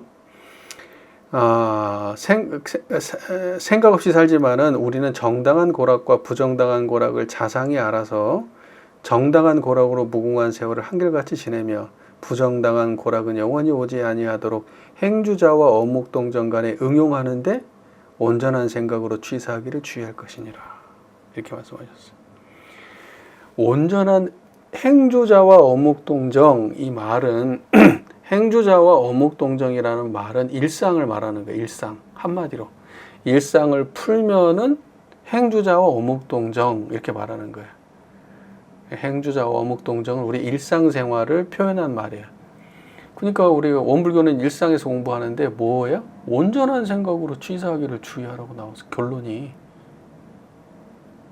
그러니까 고에 있어도 온전한 생각으로 취사하기를 주의하고 낙에 처해 있어도 온전한 생각으로 취사하기를 주의하라는 거예요. 그러면 그때의 온전한 생각은 어떤 거예요? 청정한 마음으로 대하란 말이에요. 분별성과 주착심이 없는 마음으로 고락을 초월한 마음으로 고를 대하고 낙을 대하라 이 말이에요. 고락 초월처가 청정한 자리예요. 그게. 그러니까 그 고락을 초월한 청정한 마음으로 고통이 왔을 때 고를 대하고 그 생주자와 어묵동정 간에 낙이 오면 그 낙을 청정한 마음으로 대하는 거예요. 그게 온전한 생각으로 취사하기를 주의하는 거예요. 이렇게 하면 어떻게 되느냐 결론이 고통이 지속되고 낙으로 고통이 지속되는 게 아니라 낙이 지속되고 고통으로 떨어지려고 하다가 또 다시 낙으로 오고 조금만 떨어졌다가 다시 낙으로 와요. 그게 온전한 생각으로 취사를 하게 되면 왜? 인과적으로 허망한 짓을 안 하니까. 항상 깨어있고 청정한 마음이기 때문에 항상 깨어있어가지고 인과적으로 고가 올 짓을 하질 않으니까 낙이 올 짓만 하니까 계속 낙이 와. 깨어있으니까 그게 되는 거예요. 그 다음에 고가 왔어도 청정한 마음으로 대하니까 고에 빠지질 않아요. 고에 빠지질 않으니까 또 고가 왜 이 고가 왔는지도 알게 되니까 다음부터는 그렇게 하지 않고 고의 원인을 짓질 않는다 이 말이야. 왜? 우리가 낙에도 빠지지 않고 고에도 빠지지 않으려면 청정해야지. 고락을 초월해야지. 그럼 청정한 마음이 어떻게 생겼어요? 청정하다는 게 어디 있어요? 여러분 마음속에 아무것도 없는 그 자리가 청정한 자리예요. 이 소리 듣는 그 자리에 아무것도 없잖아요. 저를 보는 그 자리에 뭐가 있어요, 없어요? 텅 비었잖아요, 그게. 그 공이잖아요. 그 아무것도 없는 자리, 그 자리가 고락 초월처예요. 무슨 말인지 이해가 되시죠? 온전한 생각으로 취사를 해야 고가 영원한 고를 맞이하고 영원한 고래 영원한 낙을 맞이하고 고에서도 고에 떨어져도 금방 벗어날 수가 있고 이렇게 된다는 거죠. 행주자와 어묵동정 간에 응용하는데 온전한 생각으로 취사하기를 주의하라. 아시겠죠? 네, 온전한 생각이 뭐라고요? 청정한 자리, 일원상 자리. 그게 온전한 생각이에요. 이 온전한 생각으로 취사하기를 주의할 것이 이러니까 온전, 생각, 취사 또 끊어있게 하시면 곤란해요. 본문 훼손하지 마시고 그냥 있는 그대로 읽으세요. 저는 온전한 생각으로 취사하기를 주의할 것이오를 온전 생각 취사라고 설명하는 사람들은 본문 훼손하는 사람이라고 생각해요. 본문을 훼손하는 사람들. 온전한 생각이라고 하는 거는 그대로 이 자리예요. 그리고 온전이라고 하는 거는 또 멈추는 것이고 생각은 또 잘 생각하는 것이고 취사라고 하는 건 생각하는 행동으로 옮기는 것이다. 물론 말은 그럴싸하지. 근데 그거는 방법을 설명한 게 돼버리잖아요. 행주자와 어묵동정 간에 멈추고 생각하고 생각한 거를 실천에 옮긴다. 자, 밥 먹을 때는 어떻게 하실 거예요? 밥 먹을 때는 어떻게 멈추세요? 숨 쉴 때는 어떻게 멈추실 거예요? 하늘을 쳐다볼 때는 어떻게 멈추실 거예요? 그때 멈춘다는 말은 꼭 그러니까 역경, 경계다 하는 그 역경에만 해당되는 말이에요, 그게. 행주자마 어묵동정이라고 하는 일상에서는 그 말이 통하지 않아요. 밥 먹을 때 어떻게 멈추실 거냐고요. 운전할 때는 어떻게 멈추실 거예요. 경계가 있을 때만 멈추는 거 아니에요, 지금. 이 말 이해돼요, 안 돼요, 지금? 행주자와 어묵동정을 한결같이 공부하려면 그러면 청정한 이 자리밖에 없어요. 무슨 말인지 아시겠어요? 온전한 생각은 지금 이 자리를 말하는 거지 온전 생각을 방법으로 설명하면 안 돼요. 사막의 방법으로. 온전한 생각은 이론상의 경지를 말하는 거예요. 온전한 생각으로 취사하기를 주의하라 이 말이 처처불상 사사불공의 다른 표현이에요. 그리고 법신불 이론상을 일상에서 신앙의 대상과 수행의 표본으로 모신다는 말의 다른 표현이라 이 말이에요. 그러지 방법을 설명한 게 아니에요. 방법이 아니에요. 마음의 경지요. 견성이고 깨달음의 경지예요. 이거는. 이걸 가지고 고락을 대하라 이 뜻이에요. 고락은 유상이에요, 무상이에요? 고락은 무상한 거잖아요. 여러분 심신작용으로 인해서 고락이 오는 거 아니에요. 여러분이 업을 짓는다 그러면 심신작용으로 업 짓는 거잖아요. 그 업을 심신작용으로 짓고 나면 그 결과로 고가 오거나 낙이 오거나 그럴 거 아니에요. 맞잖아요. 그것은 고락이라고 하는 건 왔다 갔다 하는 무상이란 말이에요. 그러면 온전한 생각은 뭐예요? 그거 무상이에요? 온전한 생각은 무상이 아니에요. 상주불말 여해자연한 거예요. 그러니까 무상의 심신작용을 대하는 모든 순간, 여기서는 행주자와 어묵동정이라고 했는데 행주자와 어묵동정의 모든 순간에 온전한 생각으로 그 마음의 경지로 행주자와 어묵동정을 대하는 거예요. 걸어갈 때도, 가만히 있을 때도, 앉을 때도, 누울 때도, 말할 때도, 침묵할 때도, 움직일 때도, 움직이지 않을 때도, 고요할 때도 계속해서 이 마음의 자리를 놓치지 않는 거예요. 그래야 고락을 초월하고 항상 고가 진진하고 낙은 없어지는 그러한 삶을 낙이 넉넉한 그러한 삶을 살게 된단 말이에요. 그러니까 고락의 원인은 고락으로 끌려당기는 이유가 뭐냐? 고락으로 우리의 정신이 온전하지 못해서 그런 거예요. 우리가 온전한 정신을 행주자와 어묵동정의 일상에서 회복하면 고락에 끌려다니지 않아. 고락에 끌려다니지 않기 때문에 고될 일은 하지 않고 낙될 일만 취할 수 있는 힘이 있단 말이에요. 마음에. 그런 지혜가 생긴다 이 말이에요. 이해가 잘 되신 거 맞죠? 예.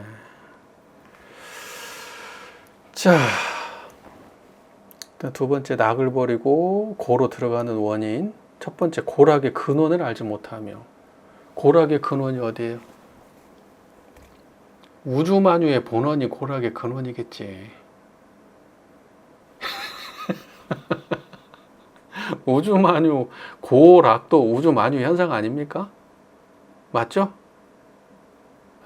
고락도 우주만유고 고락의 본원이라는 건 우주만유의 본원이라는 뜻이에요. 여기 고락에 대한 법문이니까 고락의 근원을 말씀하신 거잖아요. 근데 근본적으로는 우주만유의 본원짜리잖아요.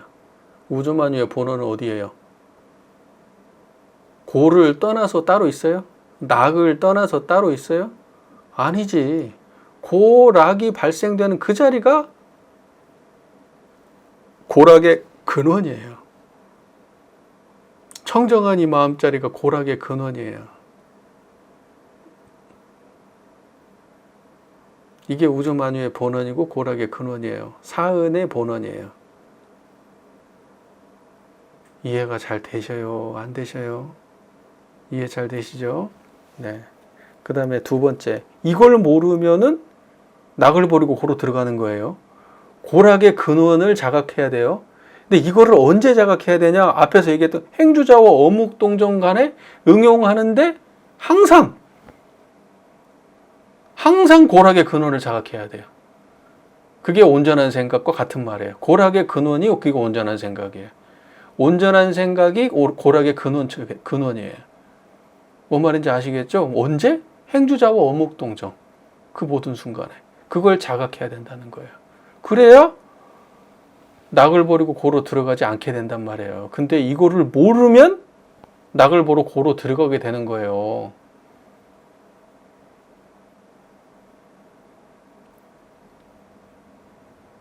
그 다음에 두 번째, 가령 안다 할지라도 실행이 없는 연고요.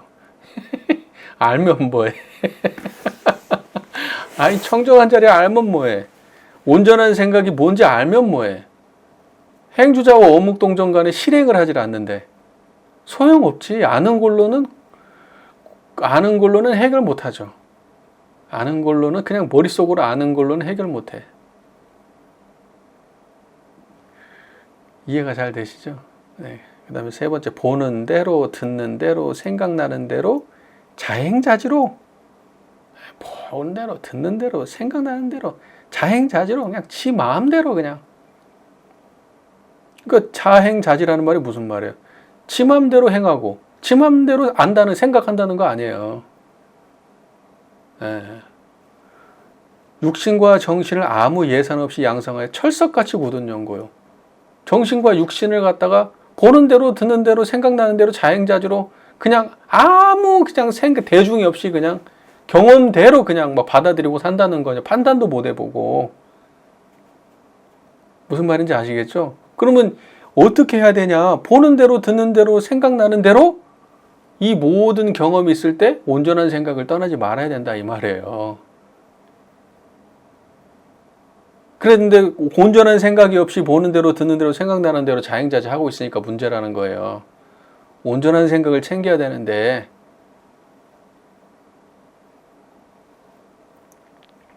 그리고 이제 그렇게 경험된 것에 굳어져 버려. 왜냐면 온전한 생각으로 경험한 게 아니니까 굳어져 버려. 그냥 경험대로 굳어져 버려. 무슨 말인지 이해가 되시죠? 그러니까 낙을 버리고 고로 들어가는 거예요. 그러니까.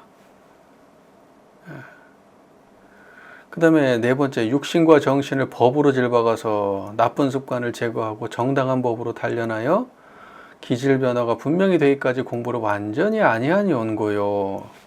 육신과 정신을 법으로 질박는다? 이게 무슨 말이에요? 이때의 법이라고 하는 거는 이 지금 법으로 질박는다? 이게 무슨 말이야? 육신과 정신을 법으로 질박는다. 육신도 법으로 질박고 정신도 법으로 질박는다. 이렇게 말씀하신 거예요. 육신과 정신을 법으로 질박는다는 게 무슨 말이에요?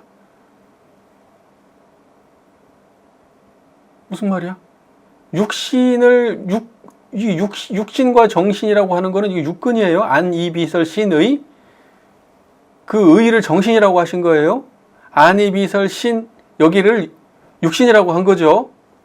육근을 심신 이렇게 얘기하잖아요. 심신작용 또는 정신과 육신 이렇게 얘기한단 말이에요. 육근이에요. 같은 말이에요. 이게 전부 다 정신, 육신, 심신, 그 다음에 육근 같은 말이에요. 그러니까 정신과 육신과 정신을 법으로 질박는다는 거는 이때 법이 뭐예요? 계문 잘 지킨다는 것 이런 말일까? 솔성요론 잘 실행하고 물론 그것도 틀린 말은 아니야. 그런데 앞에 문장을 잘 이해를 하고 이것과 무관하게 설명하면 안 되겠죠. 그러니까 기본적으로 하라는 것과 하지 말라는 대종사님의 법문 말씀, 계문과 솔성요론을 잘 지켜가는 거, 사은에 배은하지 않고 보은하는 거, 그 다음에 삼대력을 실천해 가는 거, 이러한 그 다음에 사요를 실천해 가는 거, 이게 전부 법으로 질박는 일이겠죠. 근데 지금 이 모든 거를 다 법으로 질박는 일이라고 말씀하시는 게 아니고 온전한 생주자와 어묵동정 간에 온전한 생각으로 취사를 하는 거를 법으로 질박는다고 하는 거예요. 심신작용을 하는 모든 순간에 온전한 생각을 떠나지 않는 거예요. 그게 법으로 질박는 거예요. 이 말 이해되시죠? 나머지도 다 불가한 건 아니야. 틀린 건 아니야. 하지만 여기에 나와 있는 고락에 대한 법문 안에 나와 있는 문장으로 해석하자면 온전한 생각, 행주자와 어묵동정 간에 응용하는데 온전한 생각으로 취사하기를 주의할 것이라고 마지막 결론을 내렸잖아요. 예? 고는 오지 않고 낙 속에서 살게 하려면 이렇게 해야 된다라고 말씀하신 거잖아요. 그러니까 이걸 가지고 와가지고 4번 조항을 해석을 해야 돼. 이때 법이라는 거는 이 법을 말하는 거예요, 이걸. 무슨 말인지 아시겠죠? 다른 것이 아니다 이런 뜻은 아니에요. 그렇게 규정되어 있는 건 아니니까. 하지만 문장 안에서 읽는 게 좋겠다 싶어서 제가 설명을 드리는 거예요. 그러니까 육신과 정신을 온전한 생각으로 취사하기를 주의하는 것이 확실하게 그렇게 질박아져야 되는데 그렇게 안 되고 보는 대로 듣는 대로 생각나는 대로 자행자지로 나쁜 습관을 계속 길들여 갔다 이거잖아요. 그죠? 그러니까 육신과 정신을 법으로 질박아서 나쁜 습관을 제거하고 그 나쁜 습관을 제거하려면 어떻게 해야 돼요? 행주자와 어묵동정 간에 온전한 생각으로 취사해야지. 보는 대로 듣는 대로 생각나는 대로 자행자지로 하지 말고 온전한 생각으로 취사해야지. 그래야 그게 나쁜 습관을 제거하는 거잖아요. 그리고 정당한 법으로 단련한다. 행주자와 어묵동정 간에 온전한 생각으로 취사하는 게 정당한 법으로 단련하는 거야. 그 단련에서 기질 변화가 분명히 되기까지. 기질 변화가 무슨 말이에요? 기질 변화. 기질 변화가 무슨 말인지 모르겠죠. 기질 변화라고 하는 거는 다른 게 아니고 우리의 심신작용을 기질 변화라고 하는 거예요. 예. 기라고 하는 것과 질이라고 하는데 이 기질이라고 하는 거는 심신을 말하는 거예요. 기라고 하는 거는 우리의 마음과 몸의 움직임을 기라고 하는 거예요. 이해가 잘 되시죠? 그러니까 기질 변화 그러면 우리의 심신작용이다 이렇게 이해하시면 돼요. 그러니까 우리의 심신작용이 전부 온전한 생각으로 화해야 되는 거예요. 그러니까 온전한 생각으로 취사하는 것으로 심신작용이 완전히 변화돼야 된단 말이에요. 심신작용하는 모든 순간이 온전한 생각을 떠나지 않는 게 그게 바로 기질 변화가 분명히 되는 거예요. 근데 그때까지 안 해. 그러니까 낙을 버리고 고로 들어가는 거예요. 그러니까 실천을 해야 돼. 근데 실천을 어디까지 해야 되느냐?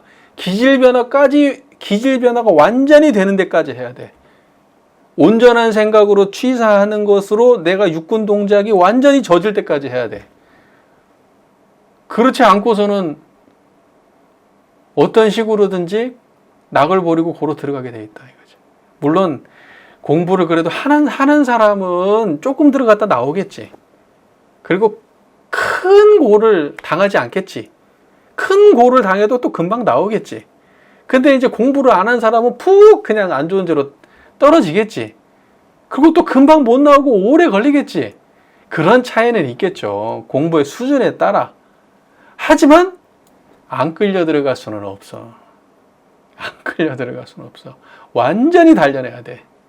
기질 변화가 완전히 될 때까지 단련해야 돼. 정당한 법으로. 뭔 말인지 아시겠죠? 그러니까 온전한 생각으로 취사하는 것이 완전히 단련돼야 돼.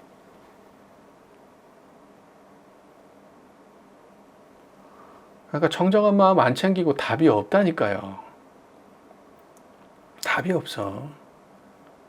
법문이 뭐 이러다 저러다 뭐 수많은 법문이 있어도 결국은 청정한 이 한마음자리를 일상에서 단련하는 것 말고는 뾰족한 수가 없는 거예요. 이게 가장 큰 대로야, 대로. 정로야, 정로.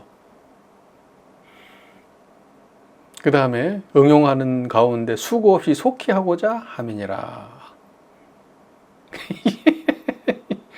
여러분 욕속심이란 말 들어봤어요? 욕속심? 안 들어봤어요? 빨리 이루고자 하는 마음을 욕속심이라 그래요. 뭔가 빨리 됐으면 싶어. 그래가지고 막 급한 마음으로 해. 응용하는 가운데 수고 없이 속히 하고자 함이니라. 이게 빨리 되기를 바라는 마음으로 급한 마음으로 하니까 안 되는 거예요. 무슨 말인지 아시겠죠? 아니 온전한 생각이 그게 급한 마음이에요? 그게 막 허둥지둥 하는 마음이에요? 빨리 됐으면 하는 욕심이에요? 근데 이렇게 욕속심으로 무언가를 하니까 그 온전한 생각이 유지가 안 되는 거예요. 빨리 됐으면 좋겠는데. 그래서 불가에서 가장 그 공부에서 가장 경계하는 게 뭐냐? 결과를 바라는 거예요. 빨리 결과를 바라는 거. 그게 굉장히 경계해야 될 우리의 마음이에요. 근데 그거 자체가 번뇌란 말이에요. 그 자체가. 근데 공부하는 사람들이 이 늪에 빠져요. 저도 이 늪에 많이 빠져요. 한 건 없는데 빨리 됐으면 좋겠어요. 근데 참 재밌죠. 아니 운전면허를 딸라 그래도 책 한 권은 공부를 해야 돼요. 맞아요? 그렇잖아요. 대학 시험에 합격하려고 그러면 몇 년을 공부해야 되는데요. 논문 하나를 쓰려면 또 몇 년이 걸리는데요. 박사 논문 하나 받으려면. 세상의 모든 거는 다 시간이 걸려요. 사람이 뭐 전지전능한 존재는 아니잖아요. 이 육신이라는 게. 그런데 가장 만만한 거를 공부라고 생각하는 것 같아. 가장 만만한 걸 공부라고. 그래서 교도님들이 다 제일 웃기는 게 뭐냐면 해봤는데 안 된다는 얘기를 그렇게 해요. 황당하지. 아니 이거 우리가 불법에서 그 깨달음을 얻는다는 게 무슨 몇 생을 닦아야 된다고 그러는데 이게 무슨 하루아침에 되는 게 아닌데 마음 공부라는 게 그게 엄청난 시간이 걸리는 건데 지식 습득하는 것도 몇 년이 걸리는 건데 마음 공부라는 거는 하루아침에 형성된 게 아니에요. 이거는 마음을 옮기는 일은요. 태산을 옮기는 것보다 어려운 거예요. 예? 마음은 못 옮기는 거예요. 그거는. 근데 그 마음 공부를 하면서 안 된대. 안 된대. 어렵대. 얼마나 해봤는데. 지금 들었는데 장당 이해가 안 되지. 당연히. 아니 이제 막 듣고 이해가 안 돼서 어렵대. 못 하겠대. 환장하겠어. 뭘 하겠다는 거야 도대체 그러면. 아니 몇 년 해보고 안 되겠다 그러면 어떡하자는 거야.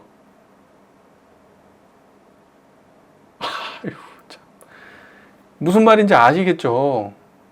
그러니까 속히 무언가를 이룰 수 있다? 그러니까 고락을 영원한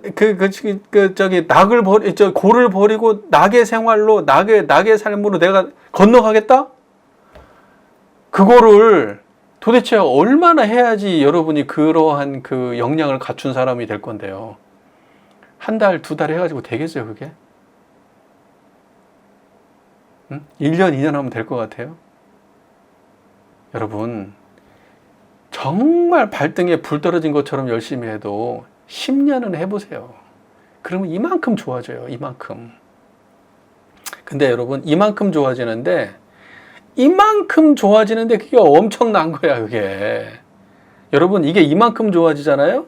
그러면 세상 그전하고는 다른 세상을 살게 돼. 여러분 생각보다 경계가 없어져 버려요. 와 이렇게 경계가 없지? 안 되던 일을 술술 하고 있어요. 내가 옛날에는 저 사람 이 일만 하려고 하면 막 스트레스 받고 짜증나고 있는데 어느 순간 그걸 지나가 버렸어. 어라? 내가 저 사람 이제 저 사람은 그대로인데 저 사람은 변한 게 없는데 내가 그걸 감당하는데 아무 문제가 없다고 마음에. 그리고 이러한 생각을 바꾸는 것도 별로 어렵지 않고 저 일을 하는 것도 수월하고. 옛날에는 이거는 이래서 문제고 저건 저래서 문제고 막 그냥 계속 그냥 하는 대로 생각나는 대로 행동하는 대로 다 걸렸는데 어느 순간 수월하게 지나가요 그 일들을. 이만큼만 바뀌면 그렇게 돼요. 10년은 이제 시작한 거예요 그냥. 10년은 이제 시작한 거라고요. 그것도 길을 바르게 알고 똑바로 해야 그렇게 되는 거고 엉뚱한 거 하고 그냥 하다 말다 하고 그냥 또 뭐 애매하게 하고 이렇게 해갖고는 10년 택도 없어요. 1mm도 안 변해요. 방향 모르고 공부하시면. 이거는 제가 하는 말이 아니고 수많은 불조들이 한 말이에요. 제가 하는 말이 아니고 경전에도 많이 나와요 이런 말들은. 똑바로 깨닫고 공부해야 돼요. 자리를 바르게 알고 해야 된다고. 그래서 견성이 중요한 거예요. 중요한 거라고. 이렇게 견성을 바르게 해야, 그러니까 온전한 생각으로 취사를 한다는 거는 견성을 전제한 말입니다. 이 온전한 생각이라는 말이 이게 견성이에요. 이게 이론상짜리란 말이에요. 그러니까 온전한 생각을 우리가 분명하게 자각하고 공부를 하잖아요. 그러면 그걸 고속도로 올라탄 거하고 똑같은 거예요. 그냥 앞만 달리고 가면 되는 거예요. 그냥 쭉. 근데 이 자리를 모르고 공부하면 산속을 헤매고 있는 거하고 똑같아요. 그 근처만 빙빙빙 돌아요. 그 근처만.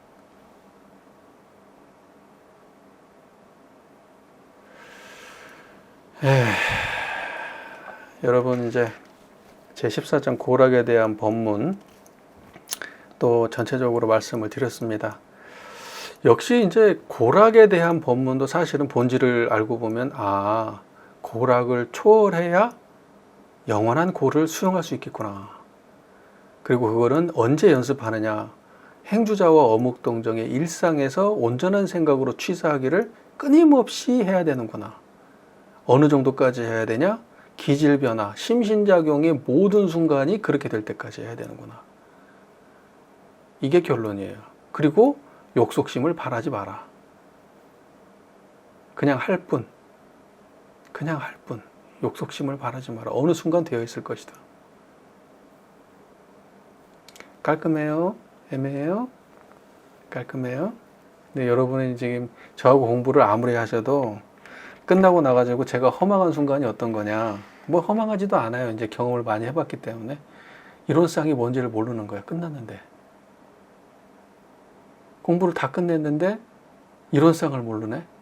그러면 이 공부는 시작부터 끝까지 본질을 자각하지 못하고 끝난 게 돼. 여러분은 어디까지만 된 거냐? 이론상이 중요하구나. 이거 하나 알고 끝난 거야. 근데 나는 진짜 이론상은 모르겠어. 그러면 이제 공부 시작하시는 거예요. 그 이후부터. 공부 끝이 아니에요. 이거는 그냥 시작에 불과한 거지. 무슨 말인지 아시겠죠? 어디 가가지고 나 정전을 이 엄청난 기간 동안에 나 정전을 처음부터 끝까지 꼼꼼하게 다 공부했어. 그러니까 나는 이제 정전 좀 알아 하고 어깨 뽕 들어가고 그러시면 곤란해요. 여러분은 이제 걸음마 뗀 거예요. 도가에서 걸음마 뗀 거예요. 여러분이 그동안에 수십 년을 원불교에서 열심히 하시고 성실하게 다니시고 하셨어도 까놓고 말해서 원불교 본질은 모르시고 다니신 거예요. 이론상 모르시면 핵심은 모르고 다니셨던 거예요. 그냥 문화를 아신 거고 여러 가지 법문이 익숙하신 거지 깨달음을 가지고 다니신 건 아니에요. 제 말이 굉장히 불편하실 수도 있어요. 하지만 이거 받아들이시고 지금부터 하시면 돼요. 지금부터.